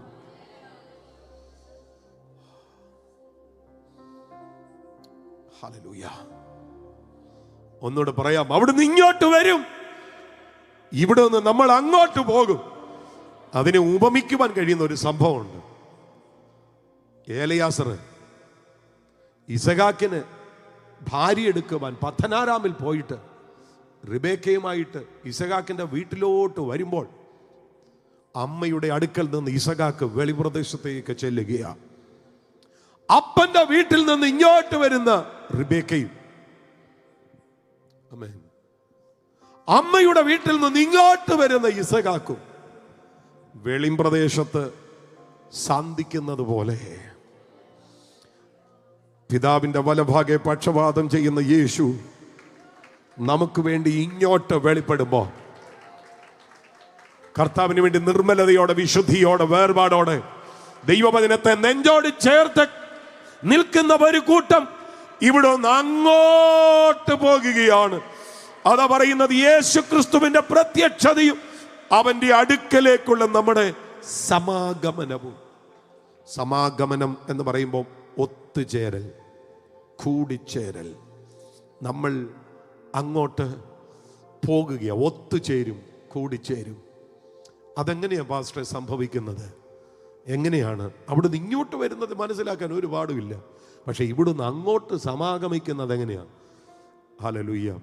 ഫിലിപ്പി ലേഖനം 3-ാം അധ്യായത്തിൽ അതിൻ്റെ 20-ാമത്തെ വാക്യത്തിൽ അത് എഴുതിയിട്ടുണ്ട്. അവൻ സകലതും തനിക്ക് കീഴ്പ്പെടുത്തുവാൻ കഴിയുന്ന തൻ്റെ വ്യാപാര ശക്തി കൊണ്ട്.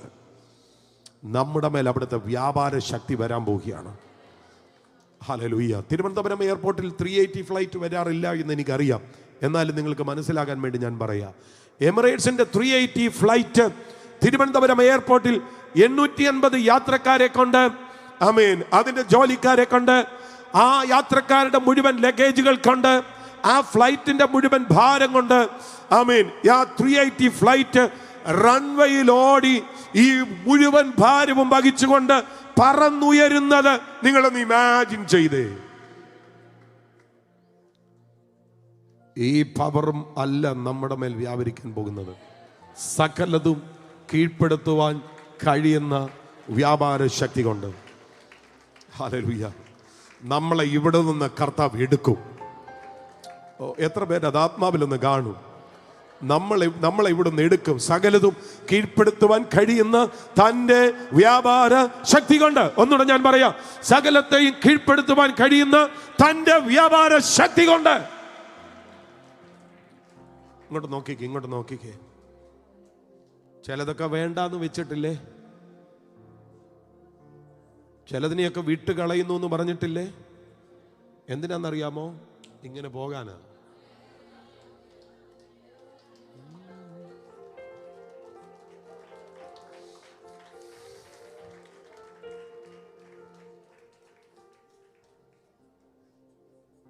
അത് നമ്മുടെ അപ്പന്മാരാ പറഞ്ഞിട്ടുള്ളത് കേട്ടോ. ലോകം വേണ്ട, എനിക്കൊന്നും വേണ്ട, എൻ്റെ താതൻ്റെ സന്നിധം ചേർന്നാൽ മതി. ഒന്നുകൂടെ പാടാമോ? ലോകം വേണ്ട, എനിക്കൊന്നും വേണ്ട, എൻ്റെ താതൻ്റെ സന്നിധം ചേർന്നാൽ മതി. എനിക്കറിയാം ഇന്നലകളിലൊക്കെ നിങ്ങൾ ഒത്തിരി സന്തോഷിച്ചിട്ടുണ്ട്. കരമടിച്ചു, ദൂത് കേട്ടു, പ്രവചനം കേട്ടു, എല്ലാം സത്യമാണ്. പക്ഷേ ഇന്ന് പകലിൽ ദൈവം എനിക്ക് തന്ന നിയോഗം ഇത് പറയാൻ വേണ്ടിയാണ്. കർത്താവിനോട് പറ, എനിക്കൊന്നും വേണ്ട, ലോകം വേണ്ട, എനിക്കൊന്നും വേണ്ട. ഈ എടുക്കപ്പെടുന്ന സമയത്ത് കൂടെ ഒന്ന് എടുക്കപ്പെട്ടാ മതി. ജീസസ്. പറ്റുമെങ്കിൽ 2 കരങ്ങൾ സ്വർഗത്തിലേക്ക് ഒന്ന് ഉയർത്തിപ്പിടിച്ച് എന്നിട്ട് ഒന്നുകൂടെ ഒന്ന് പറഞ്ഞേ, ലോകം വേണ്ട, എനിക്കൊന്നും വേണ്ട, എൻ്റെ താതൻ്റെ സന്നിധം ചേർന്നാൽ മതി. ഒന്നുകൂടെ പഠിക്കേ. ലോകം വേണ്ട, എനിക്കൊന്നും വേണ്ട, എൻ്റെ താതൻ്റെ സന്നിധം ചേർന്നാൽ മതി. ജനമുച്ചത്തിൽ ഒന്ന് പഠിക്കേ. ലോകം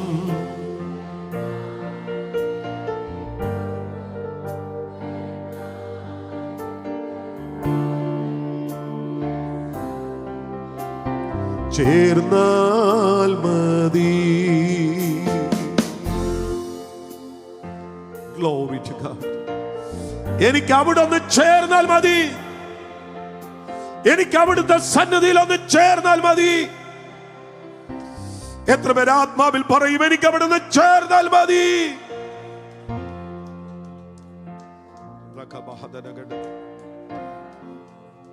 വയ്ക്കുക, വയ്ക്കുക, വയ്ക്കുക നിൻ ഭാരമാവൻ പാദത്തിൽ. സംശയം കൂടാതെ വിശ്വസിക്കുമെങ്കിൽ രക്ഷകൻ നിശ്ചയം സ്വതന്ത്രനാക്കും നിന്നെയും. ഒരിക്കൽ കൂടെ വയ്ക്കുക, വയ്ക്കുക. എല്ലാവരും കൂടെ ചേർന്നത് പറഞ്ഞു, വയ്ക്കുക നിൻ ഭാരമാവൻ പാദത്തിൽ സംശയം കൂടാതെ വിശ്വസിക്കുമെങ്കിൽ രക്ഷകൻ നിശ്ചയം സ്വതന്ത്രനാക്കും നിന്നെയും. മുഴുവൻ ഭാരങ്ങളും വെച്ചിട്ട്, മുഴുവൻ പാപങ്ങളും ഉപേക്ഷിച്ചിട്ട്, വചനത്തിന്റെ മുൻപാകെ ടോട്ടലി ഒന്ന് സമർപ്പിച്ചിട്ട്, ഓ ഹല്ലേലൂയ, ഇവിടെ ഒന്ന് പറക്കണം. അവിടുന്ന് ഇങ്ങോട്ട് പ്രത്യക്ഷനാകുമ്പോ ഇവിടെ നിന്ന് നമ്മൾ അങ്ങോട്ട് സമാഗമിക്കണം. അതിന് ബൈബിൾ വിളിക്കുന്ന പേരുണ്ട്, റാപ്ചർ. മലയാളത്തിൽ ഉൽപ്രാവണം. മേൻ, അതിന്റെ അർത്ഥം എന്നാണെന്നറിയാവോ? പറന്നുയരുക, പിടിച്ചെടുക്കുക, തട്ടിപ്പറിക്കുക, സ്ഥലം മാറ്റുക, ഒരിടത്ത് നിന്നും മറ്റൊരിടത്തേക്ക് കൊണ്ടുപോകുക. തട്ടിപ്പറിക്കുന്നത് പോലെ ഭൂമിയുടെ ഗുരുത്വാകർഷണ ബലത്തെ ഭേദിച്ചുകൊണ്ട് നമ്മളെ ഈ മണ്ണിൽ നിന്ന് കർത്താവ് എടുത്തുകൊണ്ട് പോകുന്ന ഒരു ദിവസം വരാൻ പോകുന്നു.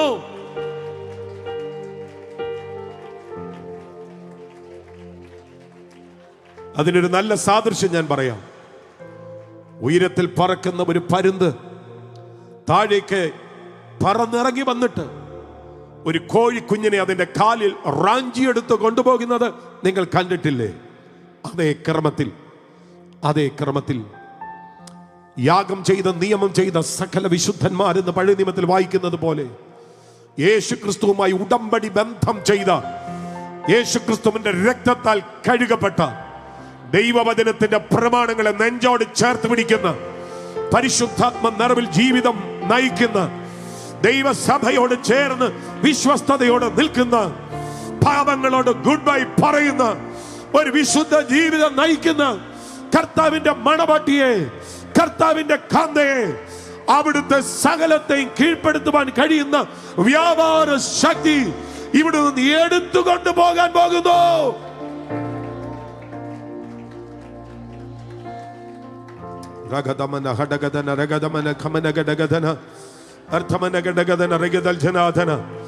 ആരെങ്കിലും ചോദിക്കും, അങ്ങനെ സംഭവിക്കുമോ പാസ്റ്റർ?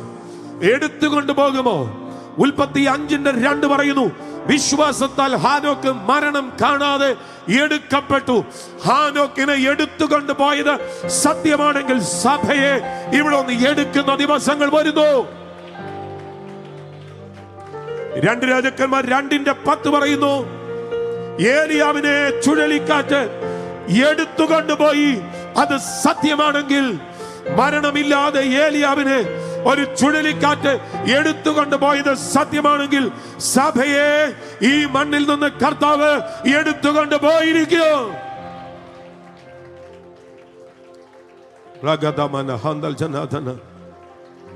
ഷണ്ണനെ സ്നാനപ്പെടുത്തി ഫിലിപ്പോസിനെ ആത്മാവ് എടുത്തുകൊണ്ടുപോയി. പിന്നെ അവനെ കണ്ടില്ല. അവനെ പിന്നെ അസ്തോദിൽ കണ്ടു എന്ന് വായിക്കുന്നു. ഷണ്ണനെ വെള്ളത്തിൽ മുക്കി കഴിഞ്ഞപ്പോ ആത്മാവ് അവനെ എടുത്തുകൊണ്ടുപോയി. ഷണ്ണൻ പിന്നെ അവനെ കണ്ടില്ല. ഫിലിപ്പോസിനെ പിന്നെ അസ്തോദിൽ കണ്ടു. ഇത് സത്യമാണെങ്കിൽ സഭയെ ഇവിടെ നിന്ന് എടുക്കുന്ന ദിവസം വരാൻ പോകുകയാണ്.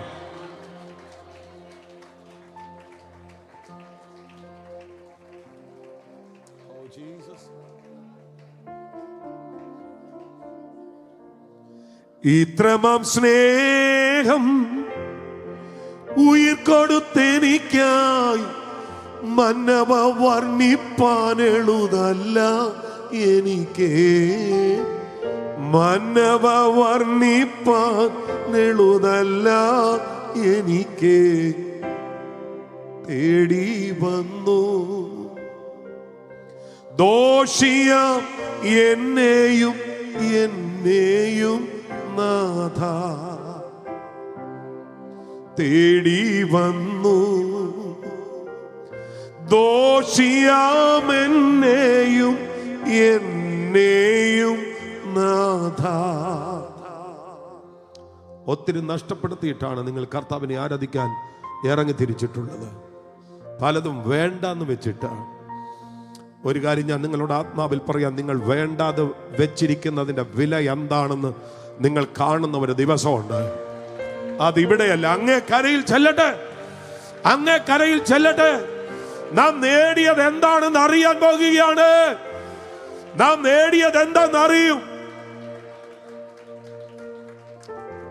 ഓ, ചിലതിനൊക്കെ വിരാമമിട്ടിട്ട്, ചിലതിനോട് ഗുഡ് ബൈ പറഞ്ഞിട്ട്,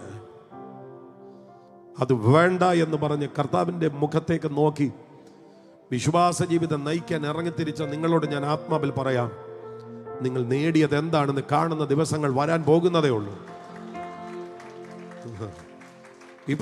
ഇപ്പൊ പലരും പറയും മണ്ടത്തരമായി പോയി കേട്ടോ, മണ്ടത്തരമായി പോയി.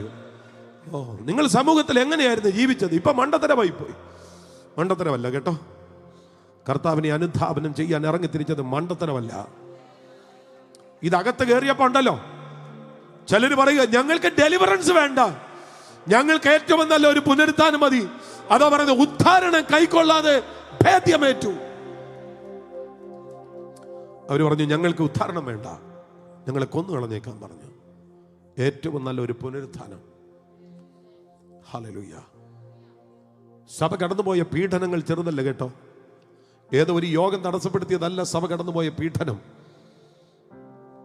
ചിന്തിക്കാൻ പോലും പറ്റാത്തത്, ചിന്തിക്കാൻ പോലും പറ്റാത്തത്. ഉദരം നിറച്ച് വെള്ളം പമ്പ് ചെയ്ത് കയറ്റിയിട്ട് ഗ്രൗണ്ടിൽ മലർത്തിക്കിടത്തിയിട്ട് ആ വെള്ളം വന്ന് നിറഞ്ഞ് വീർത്തിരിക്കുന്ന വയറിൻ്റെ പുറത്തുകൂടെ കുതിരയെ ഓടിച്ച് വയറ് ചവിട്ടി പൊട്ടിച്ച എത്രയോ ഭക്തന്മാർ ചരിത്രത്തിലുണ്ടായിരുന്നു. സ്തോത്രം. ഉദ്യാനങ്ങളിൽ നാട്ടിയിരിക്കുന്ന കൽത്തൂണുകളിൽ വിശുദ്ധന്മാരെ ചേർത്ത് നിർത്തി മെഴുകുശീലകൾ കൊണ്ട് ബന്ധിച്ച് ആ മെഴുകുശീലയ്ക്ക് തീ കൊടുത്തു കഴിഞ്ഞപ്പോൾ മെഴുകുശീല മെഴുകുതിരി കത്തുന്നത് പോലെ കത്തി ഇഞ്ചിഞ്ചായി മരിച്ച വിശുദ്ധന്മാർ എത്രയോ ഉണ്ടായിരുന്നു. കുഴിക്കകത്ത് ഉമി നിറച്ച് ആ കുഴിക്കകത്ത് ഇറക്കി നിർത്തിയിട്ട് ഉമിക്ക് തീ കൊടുക്കുമ്പോൾ ഉമി നീറി കത്തുന്നത് പോലെ, ആമേൻ, ആ കൂടെ കത്തി എത്ര വിശുദ്ധന്മാരുണ്ടായിരുന്നു. ഇഗ്നേഷ്യസിനെ വിറക് കൂട്ടി അതിൻ്റെ നടുവിൽ നിർത്തി കത്തിക്കുകയായിരുന്നുവെന്ന് ചരിത്രം പറയുന്നുണ്ട്. വയറ് പിളർന്നവർ, മാറ് കുത്തി തുറന്നവർ. ഹല്ലേലൂയ. റോമൻ കൊളോസിയം പോലെയുള്ള വിസ്താരമായ കളിസ്ഥലങ്ങളിലേക്ക് പട്ടിണിക്കിട്ട വന്യമൃഗങ്ങളുടെ മുൻപിൽ വിശുദ്ധന്മാരെ എറിഞ്ഞുകൊടുത്ത് ജീവനോടെ അവരെ ആഹരിച്ചവർ. എത്രയെത്ര സംഭവങ്ങൾ. ഇനി വിശദീകരിക്കാൻ ക്രൂരമായ പീഡനങ്ങളുടെ ചരിത്രങ്ങൾ ഏറെയാണ്. എങ്ങനെയാണ് അവരിതിനെ നേരിട്ടത്? വീസ കിട്ടുമെന്നോർത്താണോ? നല്ല വീട് കിട്ടുമെന്നാണോ? മെച്ചമായ ജീവിതം കിട്ടുമെന്നോർത്താണോ അവരിതിനെയൊക്കെ നേരിട്ടത്? ഒരിക്കലുമല്ല.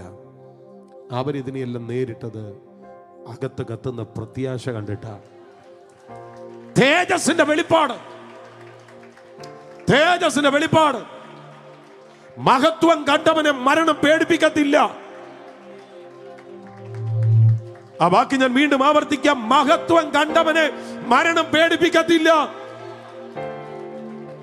ക്രൈസ്റ്റ് സെന്റർ സഭയോട് ഞാൻ പറയാം, നാം കാണേണ്ടത് മഹത്വമാണ്, മണിയല്ല, പൊസിഷൻ അല്ല.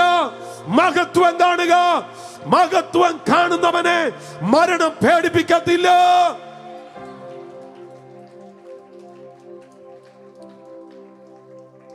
വേദപുസ്തക ചരിത്രത്തിൽ മുട്ടുകുത്തി പ്രാർത്ഥിച്ച ഒത്തിരി പേരുണ്ട് കേട്ടോ. ആരൊക്കെ എവിടൊക്കെ മുട്ടുകുത്തിയിട്ടുണ്ടോ അവിടെയെല്ലാം ഭയങ്കര വിടുതല. ജീസസ് 3.5 വർഷം മഞ്ഞില്ലാതെ മഴയില്ലാതെ ആകാശം ഈറനില്ലാതെ, അത് ജെ.വി. പീറ്റർച്ചാന്റെ ഭാഷയാ, ഈറനില്ലാത്ത വാനിൽ മഴ പെയ്യത്തക്ക വിധത്തിൽ ഏലിയാവ് പ്രാർത്ഥനയിൽ ഇരുന്നത് മുട്ടുകുത്തിയ. ഹല്ലേലൂയ. സ്തോത്രം. യേശു കർത്താവ് ഗെത്സമനിൽ പ്രാർത്ഥിച്ചത് മുട്ടുകുത്തിയ. ആമേൻ. തബീഥയെ എഴുന്നേൽപ്പിക്കാൻ പത്രോസ് പ്രാർത്ഥിച്ചത് മുട്ടുകുത്തിയ. കടൽക്കരയിൽ എഫെസോസിലെ വിശ്വാസികളോടൊപ്പം പോൾ പ്രാർത്ഥിച്ചത് മുട്ടുകുത്തിയ. മുട്ടുകുത്തി പ്രാർത്ഥിച്ചയിടത്തെല്ലാം ഭയങ്കര കാര്യങ്ങൾ സംഭവിച്ചിട്ടുണ്ട്. പക്ഷേ അപ്പോസ്തല പ്രവൃത്തി 7-ാം അധ്യായം അവസാനിക്കുന്നത് സ്തെഫാനോസ് മുട്ടുകുത്തി പ്രാർത്ഥിച്ചു. ഹല്ലേലൂയ, സ്തോത്രം. അവിടെ ഒരു ഡെലിവറൻസ് ഉണ്ടായെന്നല്ല, അവൻ കർത്താവിലേക്ക് ചേരുക, നിദ്ര പ്രാപിക്കുകയാണ്. സ്തെഫാനോസേ, അങ്ങ് എന്തുകൊണ്ട് മുട്ടുകുത്തി പ്രാർത്ഥിച്ചിട്ടും ഒരു വിടുതൽ കണ്ടില്ല?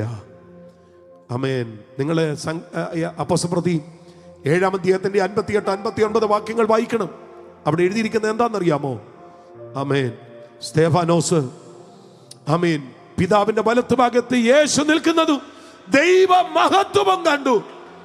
ഹല്ലേലൂയ, ദൈവ മഹത്വം കണ്ടു. പിതാവിന്റെ വലത്തുഭാഗത്ത് പുത്രൻ നിൽക്കുന്നത് കണ്ടു. അവിടെ സ്തെഫാനോസ് പറയുക, എന്റെ ആത്മാവിനെ കൈക്കൊള്ളണമേ, എന്റെ ആത്മാവിനെ കൈക്കൊള്ളണമേ.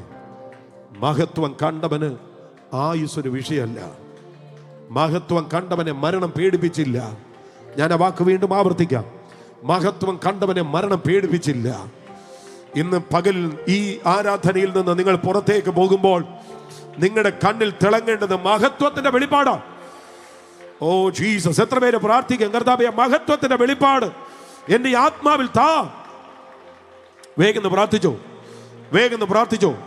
ആ മഹത്വത്തിന്റെ വെളിപ്പാട്, ആ തേജസ്സിന്റെ പ്രത്യക്ഷതയുടെ വെളിപ്പാട്, ഓ എന്റെ അകത്ത് താ, എന്റെ അകത്ത് താ.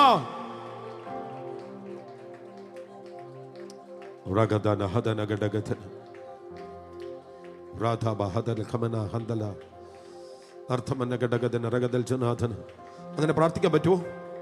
അങ്ങനെ പ്രാർത്ഥിക്കാൻ പറ്റുമോ? പ്രാർത്ഥിക്കാൻ പറ്റുന്നവരൊക്കെ ഒരുമിച്ചൊന്ന് പ്രാർത്ഥിച്ചേ, ഒരുമിച്ചൊന്ന് പ്രാർത്ഥിച്ചേ. മഹത്വത്തിന്റെ വെളിപ്പാട് താ കർത്താവേ, എനിക്ക് മഹത്വത്തിന്റെ വെളിപ്പാട് താ, എനിക്ക് ആ ഗ്ലോറിയുടെ റെവലേഷൻ താ, എനിക്ക് അവിടുത്തെ ആ സാന്നിധ്യത്തിന്റെ റെവലേഷൻ താ, എനിക്ക് നിത്യതയുടെ വെളിപ്പാട് താ. ഓ 2023 നിന്ന് 24 എന്ന് പറയുന്ന ഒരു പുതിയ വർഷത്തിലേക്ക് നിങ്ങൾ പാദം വെക്കുമ്പോൾ നിങ്ങളുടെ അകത്ത് കത്താൻ പോകുന്ന ഏറ്റവും വലിയ വെളിപ്പാട് മഹത്വത്തിന്റെ വെളിപ്പാടായിരിക്കണം. ഉച്ചത്തിൽ പ്രാർത്ഥന, എനിക്ക് മഹത്വത്തിന്റെ വെളിപ്പാട് താ. നിർത്തരുത്, നിർത്തരുത്, നിർത്തരുത്. കരഞ്ഞു പ്രാർത്ഥിക്കുവാൻ നിങ്ങളുടെ അകത്ത് നിയോഗമുണ്ടെങ്കിൽ കരഞ്ഞു പ്രാർത്ഥിര്. യേശുവിന്റെ നാമത്തിൽ. എനിക്കറിയാം കരയുന്ന ധാരാളം പ്രിയപ്പെട്ടവർ ഇതിന്റെ നടുവിലുണ്ട്. ഉച്ചത്തിലൊന്ന് പ്രാർത്ഥിച്ചോ, എനിക്ക് ആ മഹത്വത്തിന്റെ വെളിപ്പാട് താ. നിങ്ങൾക്ക് മാത്രമല്ല, നിങ്ങളുടെ തലമുറകൾക്ക് മുഴുവൻ, നിങ്ങളുടെ കുടുംബത്തിന് മുഴുവൻ, നിങ്ങളുടെ കുടുംബത്തിന് മുഴുവൻ. ആരോ ചോദിക്കുന്നു, ഈ കാലം ഇങ്ങനെ പോയാൽ, ഈ ലോകം ഇങ്ങനെ പോയാൽ ആര് നിൽക്കും? മഹത്വത്തിന്റെ വെളിപ്പാട് കിട്ടി ആരെങ്കിലും ഉണ്ടോ? അവർ നിന്നിരിക്കും, അവർ നിന്നിരിക്കും. ലോകം എത്ര എത്ര എത്ര ചലിച്ചാലും, ലോകം എത്ര മോശമായി പോയാലും, മഹത്വത്തിന്റെ വെളിപ്പാട് കിട്ടി ആരെങ്കിലും ഉണ്ടോ? അവർ നിന്നിരിക്കും. വേഗം പ്രാർത്ഥിച്ചോ, വേഗം പ്രാർത്ഥിച്ചോ. ഞങ്ങൾക്ക് ആ മഹത്വത്തിന്റെ വെളിപ്പാട് താ.